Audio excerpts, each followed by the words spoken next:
Bienvenue sur les ondes de Franc-Maçon. Mon nom est Gab Masson et vous écoutez mon podcast Dans le franc des yeux où est-ce qu'on s'entretient avec divers invités qui se trouvent de plusieurs côtés d'un même sujet en se parlant dans le blanc des yeux, mais aussi idéalement, tant que possible, avec un maximum de franchise. Alors, on pensait dans le dernier épisode se diriger vers une fin de ma première thématique tentative que j'appelais à qui la science, l'idée de me questionner sur à qui en fait appartient la science, est-ce que c'est démocratique ou est-ce que c'est plus quelque chose qui est réservé à certaines personnes, certains scientifiques, entre autres, qui ont, si on veut, un peu plus de droit de regard sur la science, ou si tout le monde peut se questionner sur la science, mais je suis extrêmement heureux d'ajouter un épisode supplémentaire à cette série avec l'invité d'aujourd'hui. Petite mise en contexte rapidement, alors très rapide.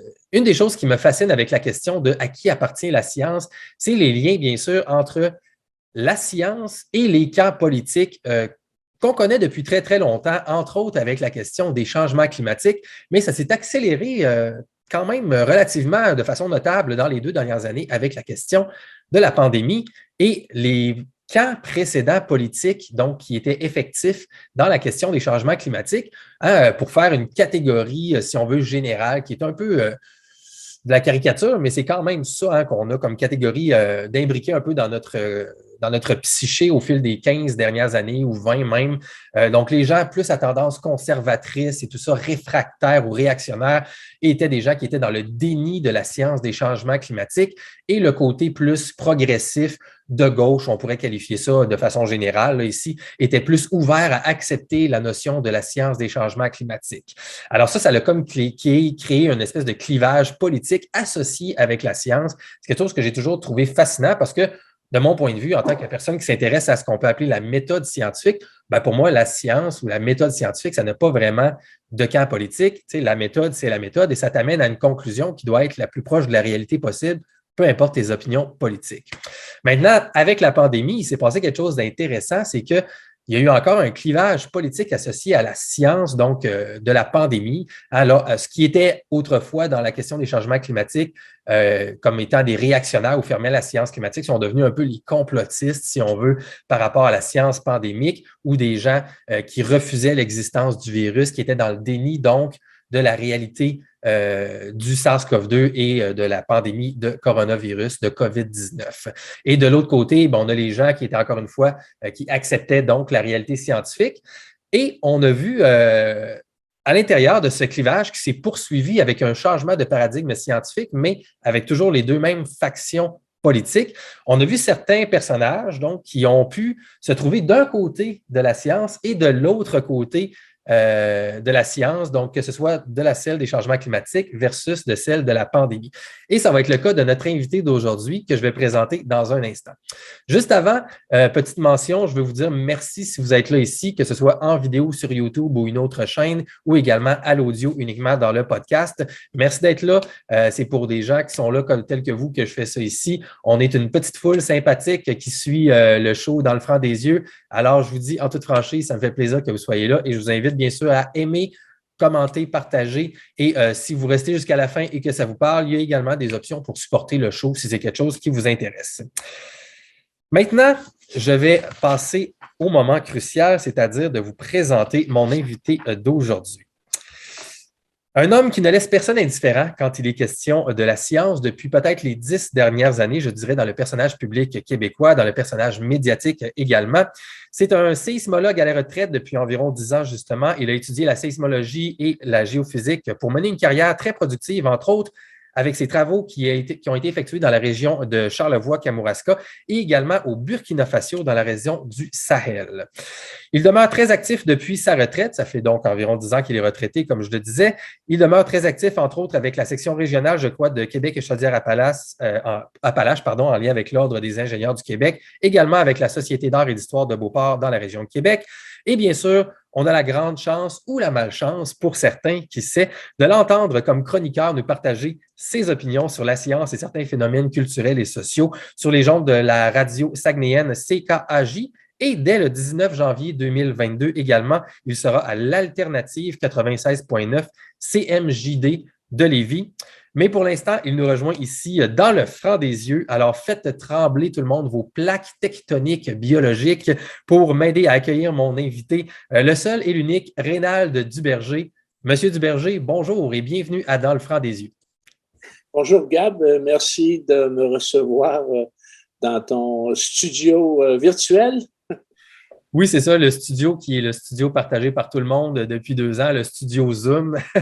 Je dois dire que je n'ai pas payé fort pour celui-là ici. C'est un studio qui appartient à tout le monde. Mais Rénald, d'ailleurs, tu as mentionné que tu voulais qu'on se tutoie. Alors, ça me fait plaisir de te tutoyer, Rénald Duberger. C'est vraiment moi qui te remercie parce que je trouve que tu es un personnage, en fait, qui pour moi est important dans le paysage médiatique québécois parce que tu es quelqu'un qui joue bien quand même ses cartes, je trouve, si on peut dire qu'il n'y a pas nécessairement une stratégie, mais dans tes opinions et dans ta place médiatique, tu es quelqu'un qui se démarque bien parce que tu as quand même eu toujours des chroniques à des médias très, très connus, de masse, comme on peut dire, et également à certaines radios. Mais malgré tout, tu as eu souvent des opinions qui étaient très, très en marge et à la limite controversées. Alors, c'est ça qui m'intéressait beaucoup chez ta personne et surtout en lien, donc, comme je disais au début, avec ce qui s'est passé dans les 2 dernières années. Fait que vraiment, c'est moi qui te remercie. Alors, pour commencer, je ne sais pas si tu voulais peut-être préciser des choses sur ma présentation de toi, sur ta carrière. Tu me disais peut-être un peu que tu voulais parler de qu'est-ce qui t'avait intéressé principalement sur la science des changements climatiques. Est-ce que tu aimerais commencer peut-être avec ça ou n'importe quelle autre chose? Je note que tu m'as un peu rajeuni. Tu as dit que ça faisait une dizaine d'années que j'étais à la retraite. Ça fait un peu plus que 20 ans. Ah, mon Dieu, excuse-moi, je pense que j'ai pris ça sur ton blog peut-être. Oui, c'est ça. Il faudrait peut-être que je mette mon CV à date. Mais non, j'ai été professeur à l'UQAC. Je suis un sismologue, comme tu as souligné, spécialisé dans les tremblements de terre. Mais c'est pas par hasard que j'ai commencé à m'intéresser au climat. J'étais, à titre de géophysicien, sismologue, abonné aux revues scientifiques de l'American Geophysical Union, entre autres le Journal of Geophysical Research, Geophysical Research Letters, Journal of Geophysics. Et ça me coûtait très cher d'ailleurs, c'était très, très, très dispendieux, ces abonnements-là. Et un jour, je vois sur mon bureau, je crois que c'est un Journal of Geophysical Research, un article qui disait que l'activité humaine n'était pas responsable du fameux trou dans la couche d'ozone. Je dis, tiens, je ne suis pas spécialiste de la géophysique de l'atmosphère parce que l'étude de l'atmosphère, c'est une partie de la géophysique, mon domaine à moi. Hein? Donc, j'ai peut-être une longueur d'avance sur certains scientifiques qui sont simplement des chimistes ou des physiciens. L'étude de la physique de l'atmosphère, donc du climat, c'est une partie de la géophysique. Donc, l'American Geophysical Union, dont j'ai fait partie de 1970 jusqu'à peu près 2010, je vous dirai pourquoi j'en fais plus partie maintenant, publie presque plus de la moitié de tout ce qui se publie de recherche sur le climat et les changements climatiques. Et donc, c'est à partir de ça, moi, ça m'a titillé cet article sur la couche d'ozone, le trou dans la couche d'ozone. Puis, j'avais pas le temps de m'en occuper parce que j'avais mon enseignement, ma recherche à l'UQAC. Mais quand j'ai pris ma retraite, là, j'ai commencé à glaner un peu partout tout ce qui se publiait là-dessus. Et là, j'ai commencé à me développer un esprit critique. J'ai vu qu'il y avait des publications qui n'allait pas dans le sens de la doctrine du réchauffement climatique causé par l'être humain. D'ailleurs, la raison pour laquelle j'ai arrêté mon membership à l'American Geophysical Union, c'est parce que cette vénérable institution de géophysique a osé publier un manifeste dans les années 2010-2011 à peu près, qui déclarait qu'il est certain à 95% que l'homme est responsable du réchauffement climatique. Une société scientifique sérieuse ne peut pas faire une telle affirmation. Et je le répète, je le répéterai jamais assez, je continue de le répéter dans beaucoup de mes chroniques, il n'y existe aucune preuve que l'homme non seulement est le facteur principal du réchauffement climatique, mais qu'il ait une influence significative sur le climat. Aucune preuve. Et je lance un défi, s'il y a des scientifiques qui nous écoutent ce soir, qu'ils soient d'une université, d'un centre de recherche comme Ouranos, d'Environnement Canada, communiquez avec moi. On pourra organiser peut-être avec Gab un débat. D'ailleurs, Gab, tu m'avais proposé à l'origine un débat avec un scientifique climato-alarmiste. Tu n'en as pas trouvé, c'est ça? En fait, moi, pour être franc avec toi, moi, ce que je voulais faire, je voulais organiser une série de 3 à 5 débats sur Internet. Fait que c'est drôle que tu amènes ça ici, ça me fait plaisir d'en parler. Mais je n'ai jamais parlé publiquement, mais puis mon but, c'était de commencer par le nationalisme québécois. Et puis, très vite, je suis arrivé à comprendre que c'est pas tout le monde qui veut parler avec tout le monde. Et il y a certains côtés qui sont plus ouverts au débat et qui sont plus ouverts à parler avec n'importe qui que d'autres.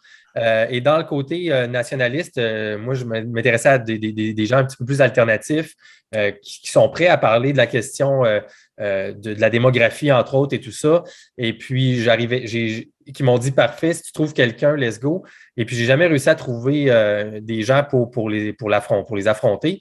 Et puis, dans le cas avec toi, je me suis pas rendu à ça, mais parce que j'avais déjà quelqu'un que je voulais cibler. Fait que je n'ai pas fait mes demandes. Donc, moi, je suis toujours transparent. Je n'ai pas fait les demandes là-dessus.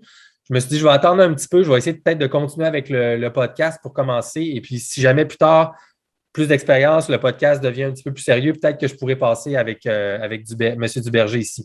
Mais je suis très heureux que tu aies pris un moment pour mentionner ça parce que, regarde, la porte est ouverte, la porte est lancée. Moi, je serais très heureux. Puis moi, ce que je voulais faire, ce n'était pas dans le cas de mon podcast ici. Moi, je voulais créer vraiment un projet séparé qui serait juste pour les débats avec une autre image et tout ça, que moi, je ferais juste animer le truc.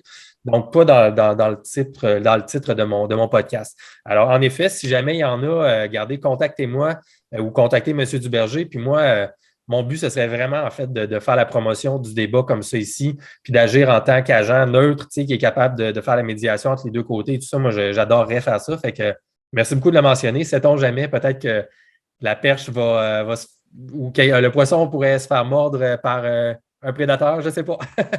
Donc, merci beaucoup. Moi, je veux pas faire de procès d'intention à d'autres chercheurs, mais j'ai déjà lancé la perche à des gens, à Ouranos, à Environnement Canada, même à ma propre université. Par exemple, Claude Villeneuve, le monsieur climat du Saguenay-Lac-Saint-Jean.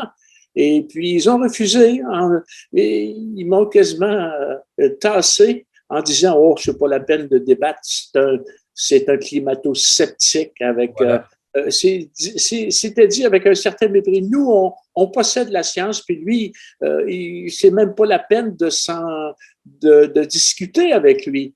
Non seulement on ne veut pas débattre avec moi, on veut me museler. Pourtant, ces gens-là, s'ils sont si sûrs qu'ils détiennent la vérité, que l'homme est responsable du réchauffement climatique, puis que moi, je suis dans le champ, il ne devra pas hésiter à débattre avec moi. Il pourra m'acculer au pied du mur puis me couper en petits morceaux très facilement. Alors, moi, j'ai bien l'impression qu'ils ont très peur parce que moi, je pose beaucoup plus de questions que je fais d'affirmations, que ce soit en sciences du climat, en COVID, en environnement, en énergie. Je suis un poseur de questions. Puis le gars qui pose des questions, il est agaçant. C'est pas pour rien qu'au Saguenay, on appelle ma chronique la chronique du moustique qui pique.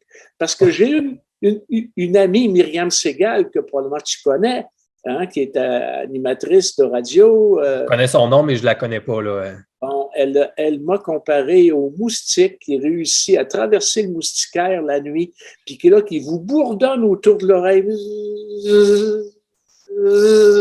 C'est agaçant.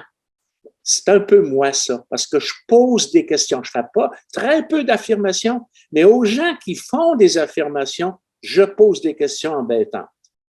C'est intéressant parce que ça fait tout le lien avec moi le lien avec la méthode scientifique, dans le sens que quand tu fais des affirmations ou des déclarations ou des claims en anglais, c'est toi qui dois donc amener ton élément de preuve. Mais quand Alors, toi, tu poses des questions et que tu mets le doute dans la preuve ou que tu réussis à démonter l'affirmation ou la déclaration, c'est pas à toi de faire la preuve. Là. Toi, tu démontres simplement les voilà. fautes. Gab, tu viens de poser un énoncé qui est fondamental dans l'étude de ce problème, entre guillemets, là, de réchauffement climatique. Celui qui affirme quelque chose doit pouvoir prouver son affirmation. Mais celui qui en doute ou qui pose une question ne pourra, mettons, tu dis, on va prendre un exemple, tu affirmes il y a une tour Eiffel sur une planète située à 10 milliards d'années-lumière de la Terre. Tu affirmes ça. Tu dois être capable de le prouver. Moi, si je mets en doute ton affirmation, je ne pourrai jamais prouver qu'il n'y en a pas. Si on doit devoir prouver quelque chose qu'on affirme, on ne peut jamais prouver la non-existence de quelque chose qui n'existe pas. Exactement. Puis c'est pas juste par rapport au changement climatique, hein, c'est par rapport à La n'importe balle quoi. est dans le camp des climato-alarmistes. Elle n'est pas dans mon camp à moi. Ils affirment quelque chose et moi, je les mets en demeure de prouver leur affirmation. Et il n'y a pas de preuve que l'homme ait une influence significative sur le climat. On va voir ensemble si on est capable de retourner un peu dans ces arguments-là aujourd'hui. C'est quelque chose qui m'intéresse. Écoute, comme je disais au début, on a énormément de terrain que j'aimerais couvrir. On ne sera pas capable probablement de couvrir tout, mais on va essayer de voir jusqu'où on est capable de se rendre parce que je veux qu'on commence par discuter un petit peu de ce qui s'est passé dans les 2 dernières années, justement avec tes positions par rapport aux gens qui te suivaient justement en lien avec tes positions climatiques, en lien avec la pandémie. Fait qu'on va commencer en débroussaillant un petit peu ça. Mais juste avant, Rénald, pour partir mon show, j'aime bien faire une petite introduction en juste quelques minutes rapides avec ce que j'appelle un moment de franchise. Étant donné que mon projet est basé sur la franchise, j'appelle ça franc-maçon. Fait que moi, mon objectif, c'est de travailler idéalement avec la franchise, la transparence. Et puis, je voulais te partager un moment de franchise à moi que je fais avec mes invités rapides. Et après ça, t'inviter si jamais il y a quelque chose, tu as envie une crotte sur le cœur, un moment de franchise que tu as envie de partager ou juste ce que ça t'inspire, le mot franchise en général, tu seras le bienvenu après. Fait que moi, je veux juste te partager mon moment de franchise aujourd'hui et c'est avoué que cette semaine, là, on enregistre ça ici le 18 janvier 2022 ensemble. Ça va être en ligne dans la prochaine semaine. Moi, je me sens un peu étrange, un peu flottant présentement en tant que citoyen québécois avec les dernières annonces du gouvernement. Puis depuis le début de la pandémie, j'accepte pas mal tout ce qui se passe et tout ça, mais la question de l'affaire de la SAQ, de la SQDC, de dire que là, on interdit tranquillement l'accès à certains commerces. Et là, je pense que ça va aller potentiellement jusqu'à certaines grandes surfaces. Je n'ai pas suivi la dernière 48 heures. Là. J'étais bien occupé.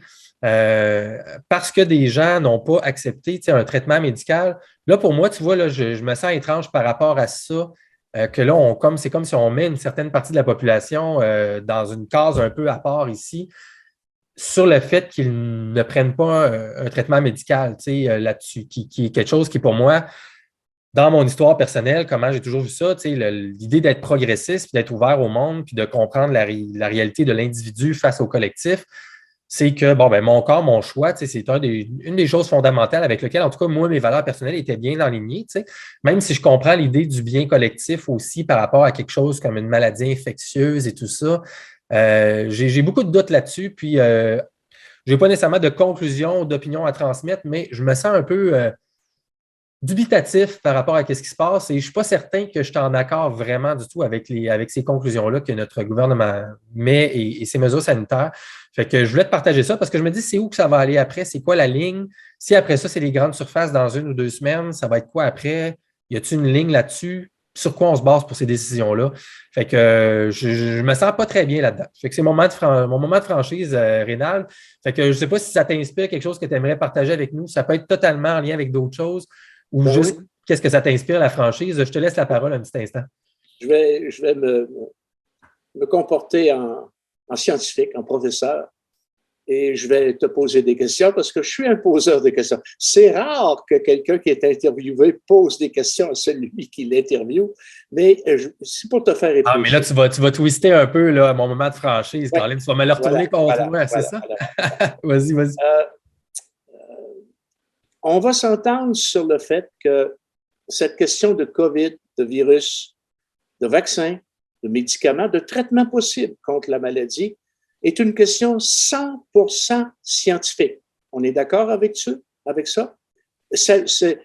Mais ça a des conséquences politiques, sociales et économiques. Mais à l'origine, fondamentalement, COVID, vaccins, médicaments, traitements, c'est des questions 100% scientifiques. On s'entend là-dessus? Je vais te répondre avec quelques mots. Moi, je ne partage pas tant que ça mes opinions sur mon show tant que ça, mais je ne pense pas comme tout le monde, j'ai l'impression, parce que pour moi, tout est scientifique. Donc, pour moi, même la politique, même la culture, Là, je même t'arrête. la spiritualité. Je Je sais vais pas juste, combien laisse-moi juste terminer. Laisse-moi juste terminer. On parle de OK, je vais te laisser. Ouais, c'est ça. Tout n'est pas scientifique, justement.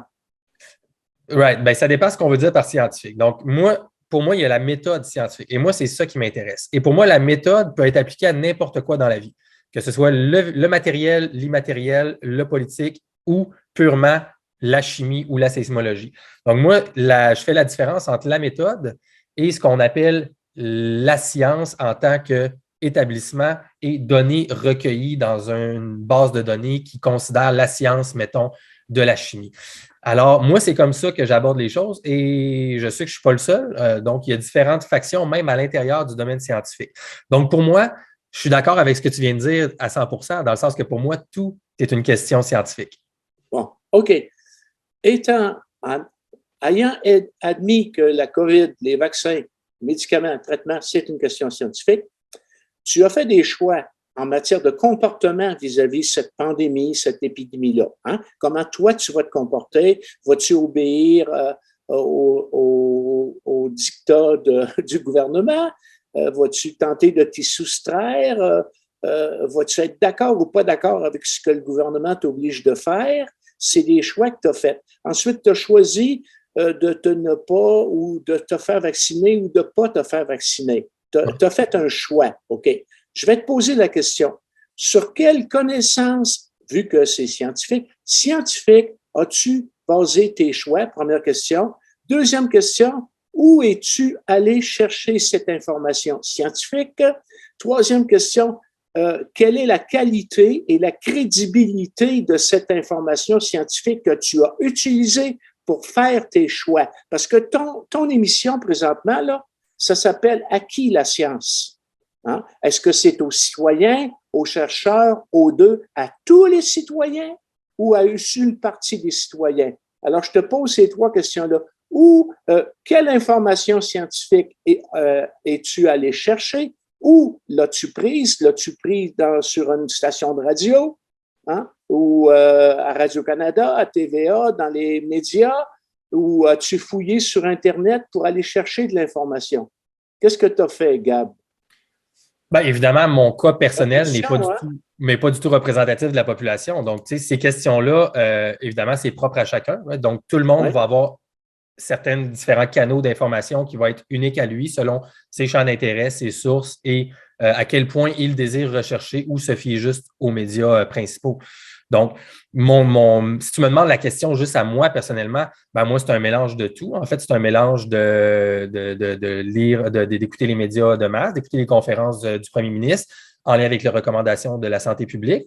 Ensuite de ça, d'aller voir qu'est-ce qui est dit dans les documentations alternatives, que ce soit des médias alternatifs, les scientifiques qui s'expriment dans l'univers du podcast, principalement anglophone, il faut le dire, mais également un peu français, qui, eux, émettent des opinions différentes sur leurs conclusions de la recherche scientifique. Et ensuite de ça, d'aller comparer tout ça, donc de trianguler en essayant par moi-même de lire différentes recherches à gauche et à droite, de comparer les méthodologies. Puis ensuite de ça, moi-même, à la hauteur de mes capacités, j'arrive à une conclusion qui a mené à mon choix, mais c'est propre à chacun. Right? C'est ce qui fait donc que tout le monde va arriver à sa propre conclusion individuelle et il va ensuite faire son choix qui soit de dire je me fie à ce que la santé publique et le gouvernement fait comme analyse ou son consensus de la littérature ou non.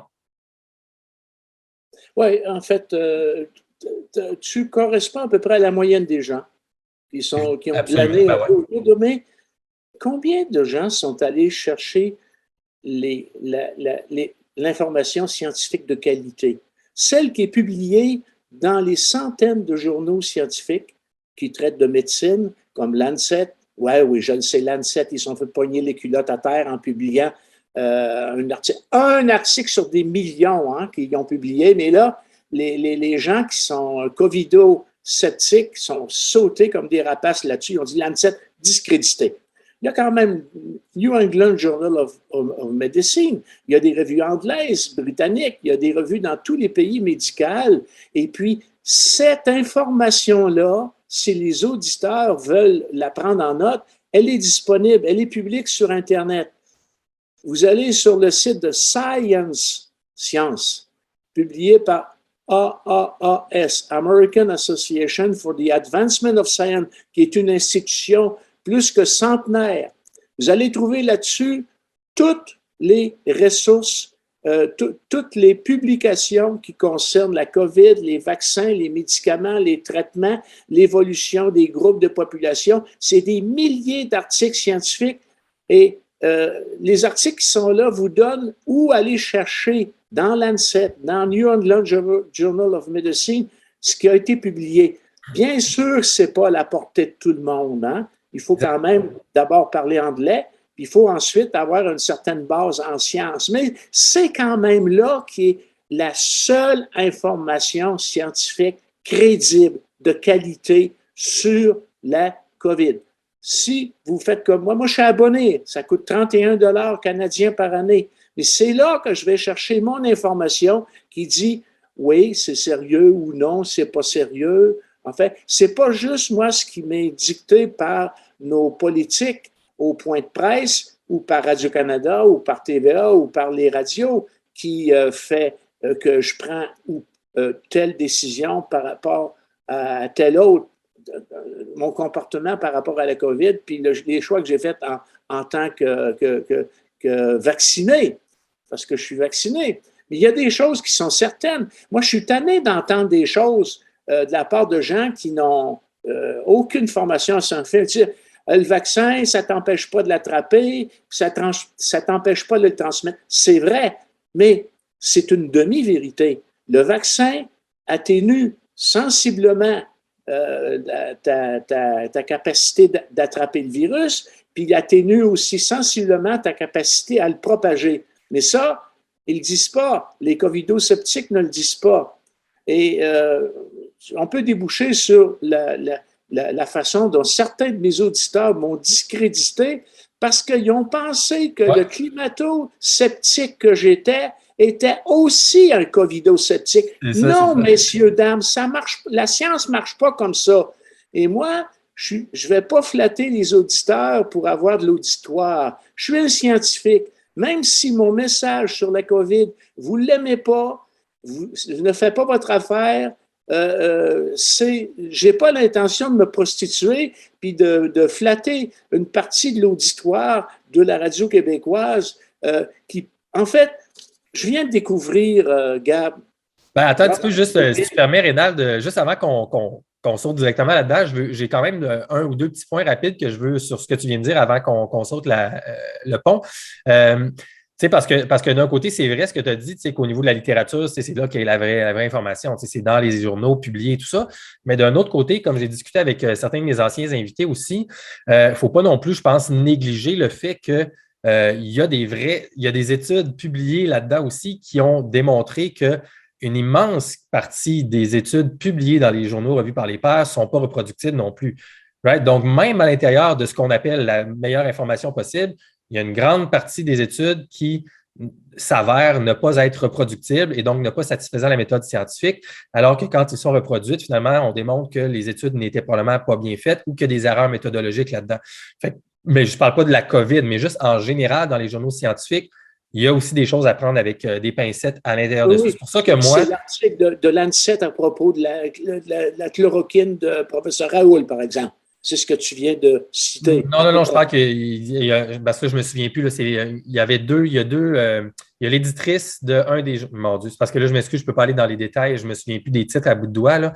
Mais il y a deux études qui ont été parues pour démontrer que quelque chose comme 50% des études publiées, revues par les pairs, avaient des défauts de méthodologie ou n'étaient pas reproductibles. T'sais. Donc, dans le sens qu'il y a un immense pourcentage des quantités d'articles publiés dans les grandes revues ont aussi des faiblesses et n'ont pas suivi la méthode scientifique ou s'ils l'ont potentiellement suivi, n'ont pas jamais été reproduits. Oui, il y a eu de la fraude aussi. Moi, j'ai été Et de témoin la de fraude fraude. aussi. Et dans tous les domaines, pas seulement en médecine, dans mon propre domaine à Exactement, moi, en exactement. géologie, il y a des Exactement. articles qui ont passé ce qu'on appelle le peer review. C'est ça. Rappelle-toi, Gabe, il y a eu, il y a une dizaine d'années, un Climate Gate. Tu te rappelles de ça? Est-ce que ça te dit quelque chose? Ben, donne-moi quelques détails juste pour être sûr. Climate Gate, c'était un étudiant russe qui a percé des courriels de chercheurs sur le climat, puis il a trouvé les échanges qu'ils ont eus entre eux. Puis il y en a des milliers et des milliers. Il s'est aperçu qu'il y a des gens qui ont, évidemment, qui ont des intérêts. Il a sorti des exemples de courriels comme, par exemple, on ne veut pas de tel gars sur notre comité de lecture de notre revue scientifique parce que c'est un climato-sceptique. Autrement dit, on va le discréditer. On ne veut pas qu'il lise de façon critique nos articles parce qu'il n'est pas de notre bord. Bon, ça a été démontré dans plein de domaines, comme avec Monsanto, oui. C'est la même affaire aussi, le Monsanto Mais Gate. ça ne discrédite pas la science pour autant. Hein? Non. Mais c'est pour ça que moi, je priorise toujours, c'est à mon niveau personnel, là, mais la méthodologie et la méthode plutôt que les études publiées, dans le sens que comme je disais avec d'autres invités, puis je ne sais pas si tu veux partager ton opinion avant qu'on en vienne à ce qui s'est passé avec tes auditeurs, mais donc, quelque chose qui est rigoureux et logique scientifiquement et qui se tient doit être explicable et compréhensible par tout le monde. Right? Donc, ça doit être facile pour un scientifique. C'est pas évident. Ce que tu dis est important. Moi, j'ai toujours dit qu'un étudiant au doctorat ou à la maîtrise qui travaille sur une question scientifique devrait être capable de la vulgariser au point que le grand public va comprendre que l'argent qu'il investit dans sa recherche, c'est de l'argent bien placé. Ça ne veut pas dire que le grand public va comprendre tous les détails de la recherche parce que il faut être... Moi, je vais te donner un exemple, je suis allé à une conférence scientifique sur la parapsychologie à Paris il y a 3 ans. Nice. Okay? À tous des professeurs d'université avec des doctorats. J'ai compris à peu près 15-20%, pas plus que ça, de tout ce qui a été raconté. C'est pas mon domaine. Si je t'amène à une conférence en Californie sur les tremblements de terre de sismologues, probablement que tu vas gober pas plus que 20% non plus. Hein? C'est une science qui n'est pas la tienne. Mais il y en a, parce que ton émission s'appelle aujourd'hui « À qui la science ?» Elle appartient aux chercheurs, mais elle appartient aussi au grand public, mais à pas tout le monde. Elle va t'appartenir en autant que tu t'y intéresses. Et si tu t'y intéresses, tu vas aller chercher de l'information. Tu ne vas pas juste gober ce qu'on te raconte qui rentre dans tes oreilles. Tu vas prendre du temps, tu vas faire des efforts pour aller chercher la vérité dans la science. Moi, j'ai eu la chance d'avoir un père qui n'était pas scientifique, mais qui s'intéressait à la science. Il m'a montré des choses, j'avais 7-8 ans. Il m'a montré, par exemple, que l'étoile la plus brillante qui se levait là, à l'horizon le soir, c'était pas une étoile, c'était une planète. C'était Vénus qu'on appelle l'étoile du berger.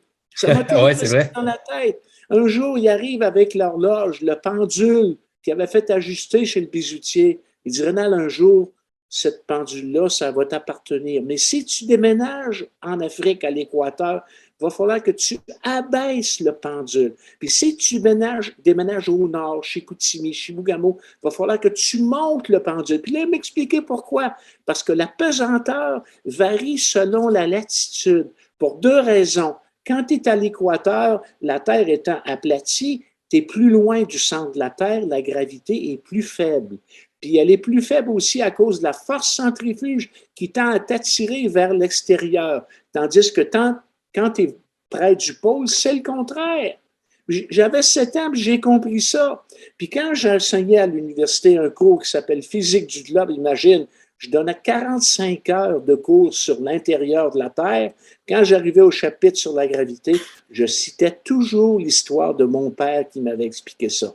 Donc, la science appartient aux citoyens à la condition qu'ils veulent bien s'y intéresser.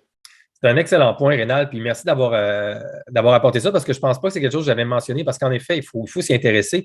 Mais puis c'est excellent. Puis en même temps, ça fait le parallèle. On va sauter dans dans ton histoire tout de suite après. Tu sais, comme toi, en tant que scientifique qui a travaillé en sismologie, géophysique, ben, tu sais, toi, tu t'intéresses à la question de la virologie et de l'infectiologie et de l'immunologie parce que tu es scientifique et que tu t'y intéresses, mais tu n'es pas un expert là-dedans, mais ça ne Ah t'empêche non. pas de réussir à comprendre avec ta propre expertise et ton expérience personnelle la littérature scientifique, puis d'en tirer tes propres conclusions à toi, comme quelqu'un qui n'a pas de formation là-dedans, qui est facteur, je ne sais pas quoi, puis qui s'intéresse à ça, mais étant donné qu'il n'a pas la même expérience que toi, ben lui, il ne va pas avoir le même niveau de compréhension, mais il peut quand même lire puis tirer ses propres conclusions. Mais si quelqu'un de l'autre côté, un virologue, mettons, prend le temps de lui expliquer et de vulgariser comme il faut, ben, ça peut être à sa portée très, très bien si la vulgarisation est bien faite aussi, si la personne s'intéresse. Fait que c'est super cool. Puis tu vois, ça amène aussi le point intéressant de parler de toi en tant que personne qui est expert dans un domaine, mais pas dans l'autre, mais avec tes aptitudes d'analyste, si on veut, ben, tu es capable de tirer tes propres conclusions dans le domaine de la pandémie aussi Et également. là, Gab, je voudrais t'amener sur une autre avenue. Ouais, Quel est vas-y. le rôle du citoyen dans les décisions d'ordre scientifique qu'une société peut prendre? Je vais prendre un exemple. M. Macron, l'an dernier, a décidé de lancer une opération qu'il a appelée la Convention citoyenne pour le climat.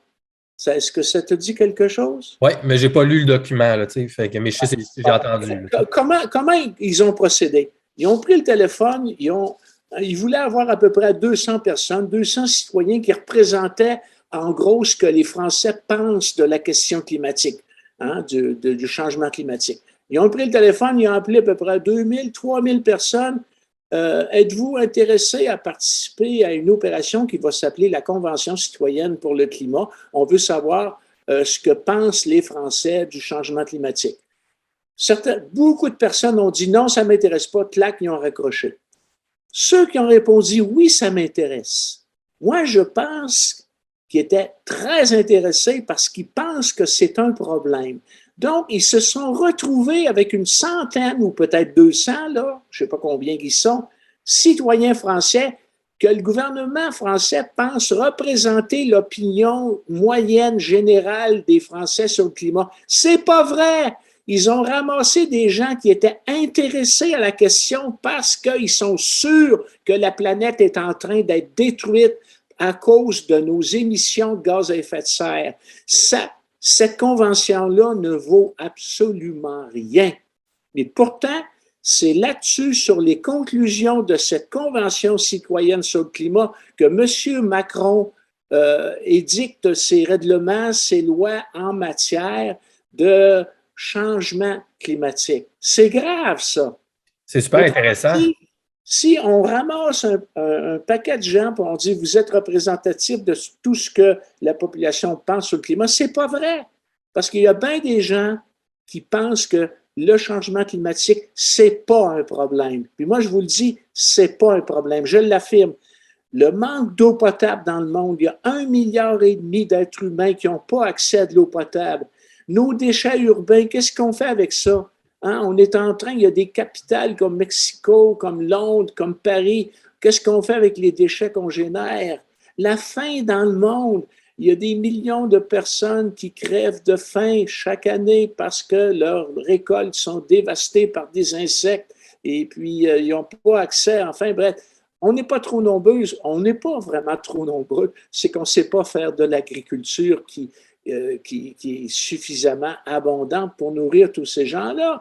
Mais parallèlement à ça, il s'est développé une espèce de wokisme climatique, je dirais, qui fait qu'on aime bien considérer que l'homme est un prédateur, c'est un coupable, il n'a pas sa place sur la planète, la nature. En fait, c'est une vision, je dirais, manichéenne de l'univers qu'on a à l'heure actuelle, que l'homme est mauvais, comme Jean-Jacques Rousseau dans son traité sur l'éducation, au début, ici, euh, euh, tout est bien entre les mains de Dieu, tout dégénère entre les mains de l'homme, ce qui est faux. Hein?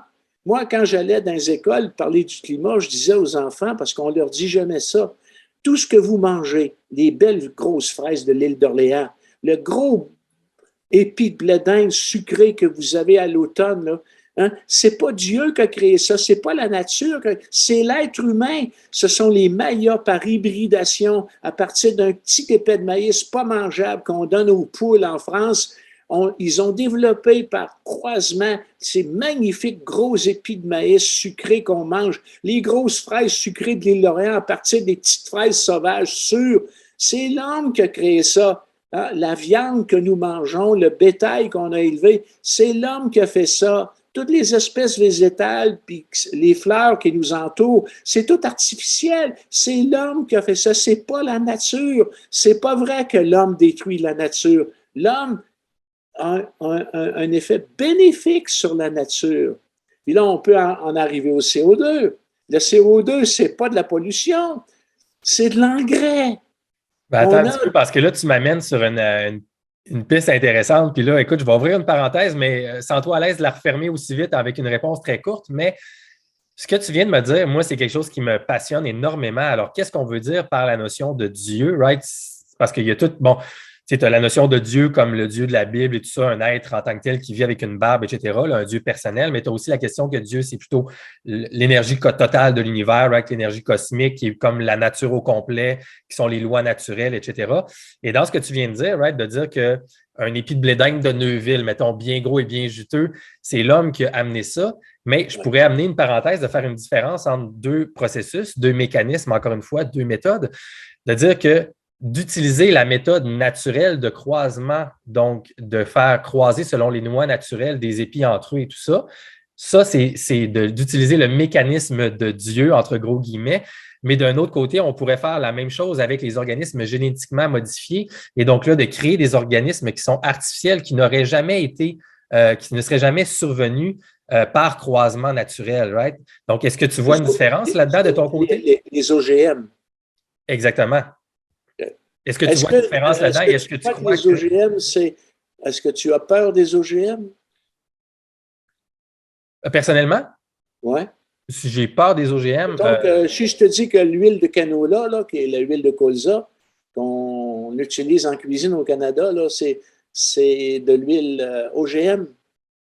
C'est du colza. Là, parce que là, ça, c'est une grosse parenthèse, mais là, il faut définir qu'est-ce qu'on veut dire par OGM vraiment, puis comprendre ce qu'on veut dire là-dessus. Tu sais. Moi, personnellement, je pense que le respecter les croisements sexués naturels des plantes, mettons, par exemple, c'est toujours favorable de faire quelque chose artificiellement qui ne respecterait pas, mettons, les étapes faites par croisement, même si c'est un croisement accéléré. Tu sais. Puis c'est ça la force de l'homme, c'est qu'on peut maximiser en fait les processus. Le problème de la bioéthique. Jusqu'à quel point peut-on jouer avec la nature? Et puis, ça peut nous mener loin. Hein, quand toute la procréation assistée, là, on déborde de notre sujet, mais pour en venir aux OGM, je sais pertinemment que la méchante Monsanto, qui, oui, s'en met plein les poches, a quand même développé des semences qui permettent aux récoltes de mil, de sorgho, enfin, la nourriture de base des Africains de résister aux attaques par les criquets, les locustes, là, qui sont les causes de grandes famines. Donc, c'est pas négatif. Oui, mais là, c'est drôle parce que tu m'amènes ailleurs complètement, mais à quelles conditions, par exemple, et à quelles conséquences? Je veux dire, là, oui, ça vient dans tout un système, là. Tu sais, ça vient dans tout un système. Ils ont des brevets là-dessus, ils retirent de l'argent. On peut pas, écoute, non, mais on peut pas demander à Monsanto d'être un organisme de bienfait, un peu d'être des missionnaires d'Afrique. Ils doivent, c'est comme les Big Pharma qui développent des vaccins, ils s'en mettent dans les poches, bien sûr. Non, mais c'est pas ça le problème. Le problème, c'est pas l'argent. Le problème, c'est le système en place. C'est les graines. Les graines qui sont brevetées, les graines qui vont mourir après un an, les graines qui sont artificiellement modifiées aussi. Puis là, les gens sont attachés à ça, puis sont obligés après ça d'acheter des graines de Monsanto, puis ça vient comme un cartel. Puis après ça, si tu n'achètes pas des graines de Monsanto… C'est pour ça qu'il existe des organismes internationaux. C'est pas l'argent le problème, c'est les valeurs en arrière de ça. La Food and Agriculture Organization pour réguler ce genre de comportement-là, qui agit comme la police des graines. Mais moi, les OGM, je suis en faveur. Ça a sauvé des millions de vies humaines à l'heure actuelle. Puis moi, manger des patates, des pommes de terre, OGMisés, qui résistent au dorifort, tout ce que ça peut me faire au point de vue génétique, c'est que je vais résister moi-même au Dorifort. Alors, foutez-moi la paix avec votre peur, votre psychose des OGM. Il n'y a aucune science qui a démontré que bouffer des OGM, c'était néfaste pour l'être humain. Point barre. Aucune science. C'est les engrais qui viennent avec, c'est le glyphosate. C'est ça le problème. Ça, c'est une autre affaire. Non, mais c'est relié avec. Sans les OGM, tu n'as pas l'obligation d'utiliser le glyphosate qui vient avec pour les fermiers. C'est le glyphosate qui est partout dans la nature à cause des graines qui sont patentées ou brevetées, que là, sont obligés d'utiliser les pesticides de Monsanto avec. Puis là, le glyphosate, ça s'en va partout. Le problème est interconnecté. Comment s'appelle J'ai du tort ou es-tu d'accord avec ça? Le pesticide qu'on a utilisé contre l'insecticide qu'on a utilisé contre l'anophèle pour combattre la malaria? Le DDT. Ben oui, ben ça, c'est. On a interdit le DDT. À partir de l'interdiction du DDT, l'augmentation des cas de malaria et des morts de malaria dans le monde a augmenté de façon fulgurante. Heureusement, on pense présentement développer un vaccin contre la malaria. Mais, oui, tout est question d'équilibre. Il y a des pesticides, des insecticides qui sont néfastes pour l'environnement, mais des fois, on n'a pas le choix de les utiliser. C'est pour ça que moi, l'agriculture… Le glyphosate, c'est pas pour l'environnement, c'est pour la santé humaine. Oui, oui. Ça tue les bactéries, ça tue les bactéries dans le microbiome. C'est comme un antibiotique. Quand j'achète des poivrons et de la salade à l'épicerie, si je les rince, c'est pas pour le glyphosate puis les pesticides, c'est pour les taponneuses de poivrons qui en ont taponné 10 avant d'en choisir 2, qui les ont contaminés avec de l'oxyde de fausse couche, du carbonate de gonorrhée, puis toutes ces choses-là. Non, mais je suis un peu vulgaire dans ce que je dis, mais c'est ça. Je crains beaucoup plus les bactéries transmises par les humains que les produits chimiques transmis par les pesticides.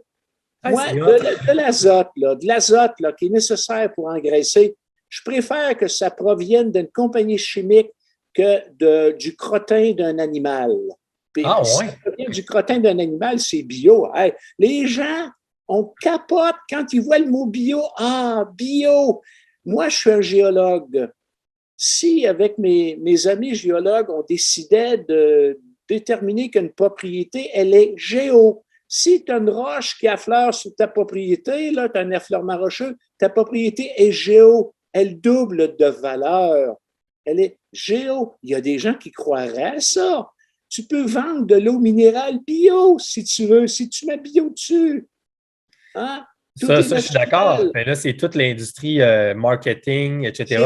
C'est la crédulité des gens qui embarquent dans ces affaires-là.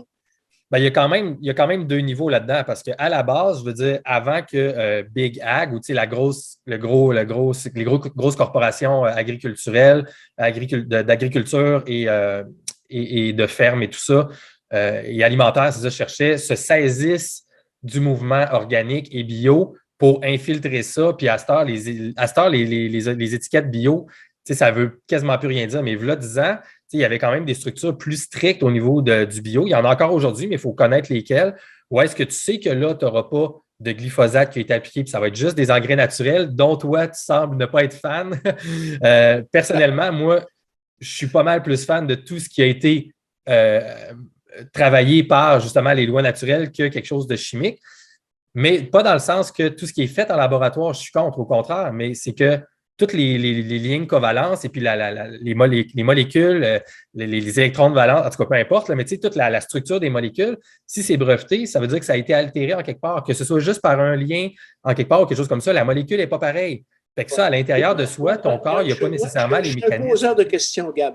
Ouais. J'ai fait un article sur mon blog sur le sirop d'érable bio. Imagine, il y a des acériculteurs qui produisent du sirop d'érable bio. Qu'est-ce que c'est que du sirop d'érable bio? Comment vous le testez? Hein? Est-ce qu'il y a une différence au goût? Est-ce qu'il y a une différence sur la santé entre un sirop d'érable bio et un sirop d'érable pas bio? On m'a répondu que pour qu'il soit certifié bio, il faut que dans les soudures des cuves dans lesquelles ils font bouillir l'eau d'érable, il n'y ait pas plus que tant de % de plomb. Ah ouais? Puis moi, il y a un producteur qui me dit, la nuit, on bouillait, puis des fois, on n'allait pas dehors pour pisser. Bon, alors, c'était bio. Moi, il y a eu des fraises qui ont été importées au Québec, qui venaient du Mexique, qui avaient été engraissées avec des excréments humains. Il y a des gens qui ont été malades avec ça. Alors, le bio, foutez-moi la paix avec ça. Moi, je suis un géologue, de l'azote, je préfère, si mon légume a besoin d'azote pour bien pousser, je préfère qu'il provienne d'une compagnie chimique que d'excréments d'humains ou d'animaux. Point barre. C'est super intéressant. Mais en même temps, de l'azote, c'est une molécule naturelle. C'est ça, je veux dire, le glyphosate, ça ne l'est pas. Oui, C'est ça la mais différence. sauf que quand tu mets de l'azote pur dans le sol, puis que tu mets de l'azote avec qui fait partie d'excréments humains, je ne suis pas sûr que c'est bon pour la santé humaine. En effet, ça, tu vois, c'est une autre chose où est-ce que je serais d'accord avec toi. Hey, c'est fascinant, ça. Puis merci beaucoup d'accepter d'échanger comme ça avec Il moi. y, a, il y a des mots magiques comme ça pour le grand public qui n'est pas scientifique. Bio, bio, bio. Hein? Ça, c'est comme quand on accuse quelqu'un qui ne veut pas que l'immigration rentre trop chez lui. Raciste, raciste, raciste. Il y a des mots magiques comme ça qu'on garoche, qu'on sort, qu'on ne sait même pas ce que ça veut dire. C'est pour ça qu'il faut faire de la science et non pas de l'émotion. Le bio, là, c'est 90% d'émotion. Ben, comme je te dis, je suis d'accord, parce qu'on vit dans le monde, whatever, appelons ça capitaliste occidental juste pour la cause ici, où est-ce que, aussitôt qu'il y a quelque chose qui va aller chercher une partie importante du public, ça se met là-dessus et puis là, ça devient n'importe quoi, puis c'est juste l'argent qui compte. Et selon moi, c'est ce qui s'est passé avec le mouvement organique et biologique. Mais à la base, selon moi, il y a des différences concrètes, scientifiques, qui sont oui ou non l'agriculture faite avec tel type de pesticides chimiques artificiels ou avec des méthodes naturelles. Puis ensuite de ça, ben là, ça a été totalement déprouvé. Mais je vais faire un lien tout de suite avec la situation, ta situation personnelle, parce que c'est super intéressant. Puis je veux juste te dire merci encore d'échanger avec moi parce que je ne pensais même pas qu'on allait bifurquer là-dessus, puis je trouve ça fascinant. Mais tu vois, tu as parlé du mouvement wokiste climatique, fait que je trouve ça fascinant parce que si je le comprends bien, et tu me corrigeras par la suite, tu t'es retrouvé, dans le fond, toi, tu étais un peu à l'opposé du mouvement wokiste climatique dans tes positions par rapport au changement climatique et la science, et même aussi au mouvement plus culturel, right, le wokisme plus général par rapport à la liberté d'expression, la censure, la cancel culture et tout ça, et même au niveau de la diversité et tout ça. Mais de l'autre côté, par rapport à la pandémie, moi, ma perception, c'est que le mouvement wokiste est beaucoup plus pro-mesures sanitaires et tout ça. Alors, est-ce que tu te retrouves, si on veut, du côté wokiste de la science pandémique ou j'interprète mal la chose selon toi? C'est une bonne question, Gab. Je ne saurais pas répondre parce qu'à l'heure actuelle, je vais donner un exemple. Quand il y a eu une des dernières conférences de presse du premier ministre Legault, un journaliste a demandé, le couvre-feu que vous instaurez, c'est basé sur quelle science? Il ne peut pas répondre. Personne ne peut répondre à ça parce que quand vous avez plusieurs mesures qui se superposent, qui sont concomitantes, qui sont imposées en même temps, à moins de pouvoir isoler une de ces mesures-là, tu dis, on fait juste un couvre-feu, là. On ne ferme aucun restaurant, les gens, on ne ferme pas les gyms, les gens, ni les salles de spectacle, il y a juste un couvre-feu. Là, vous pourriez évaluer l'efficacité de cette mesure-là. Mais vous avez d'autres mesures par-dessus celle-là qui s'imbriquent.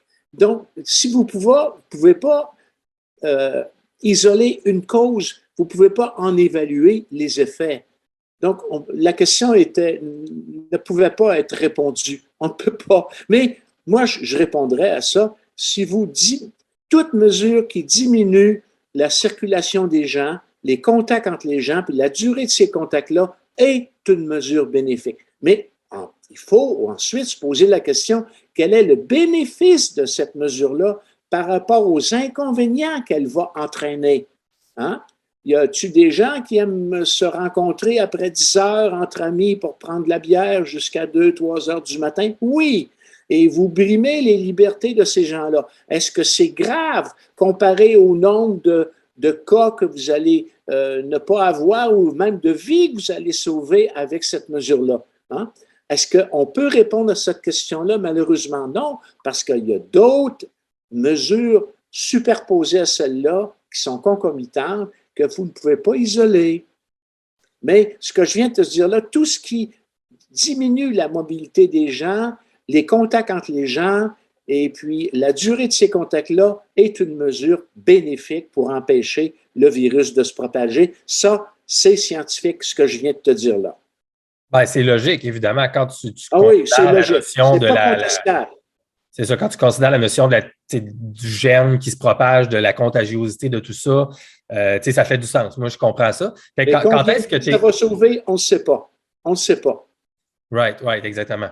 Quand est-ce que tu es, arrivé, toi, à ces conclusions-là? Ça a été très rapide? Puis peut-être on peut aborder rapidement qu'est-ce qui s'est passé quand publiquement tu as décidé d'affirmer tes conclusions par rapport à tes analyses de la En méthode fait, scientifique j'ai en pris lien des avec, décisions. Oui. tes choix En fait, Radio X et toutes ces affaires-là, puis que là, tu as j'ai été pris tout des un coup. décisions à propos de la COVID personnelles qui sont modulées parce que je sais de la science de la COVID, mais aussi par mon égoïsme aussi. Hein?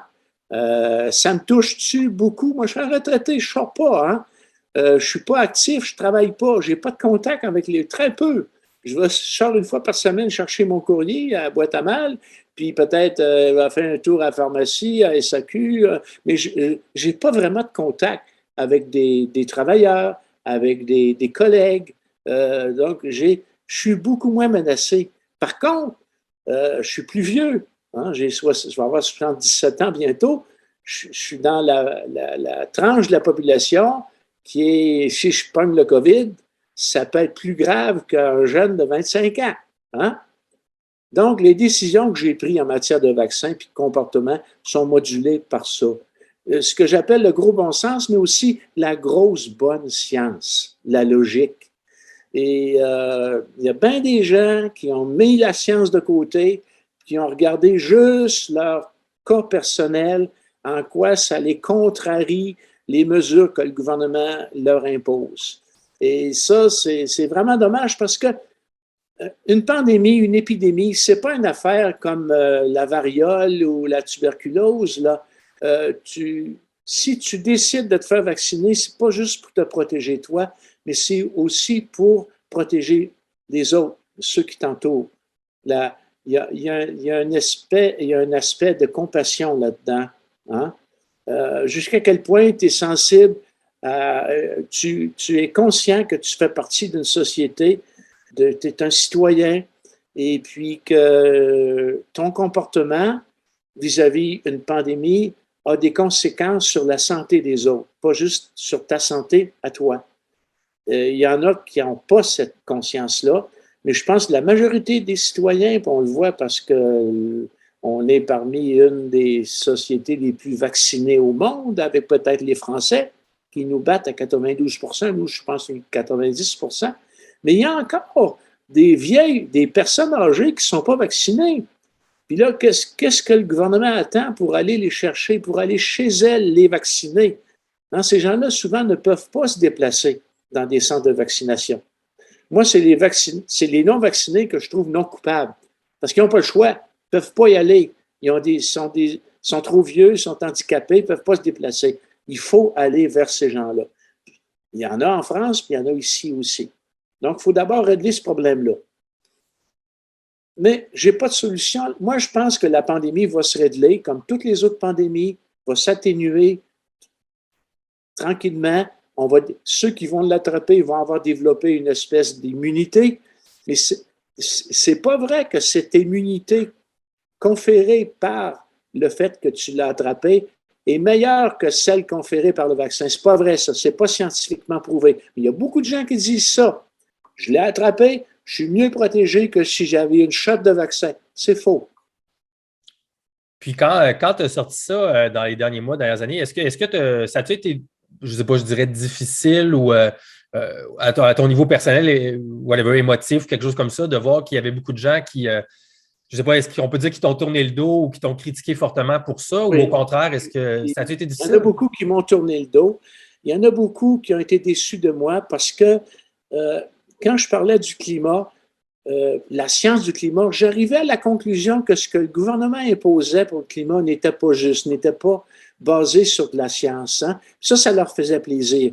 Duverger, hey, il est de notre côté, Le gouvernement nous ment, il veut nous fourrer, il veut nous soutirer des taxes de carbone. Puis Duberger, il a raison.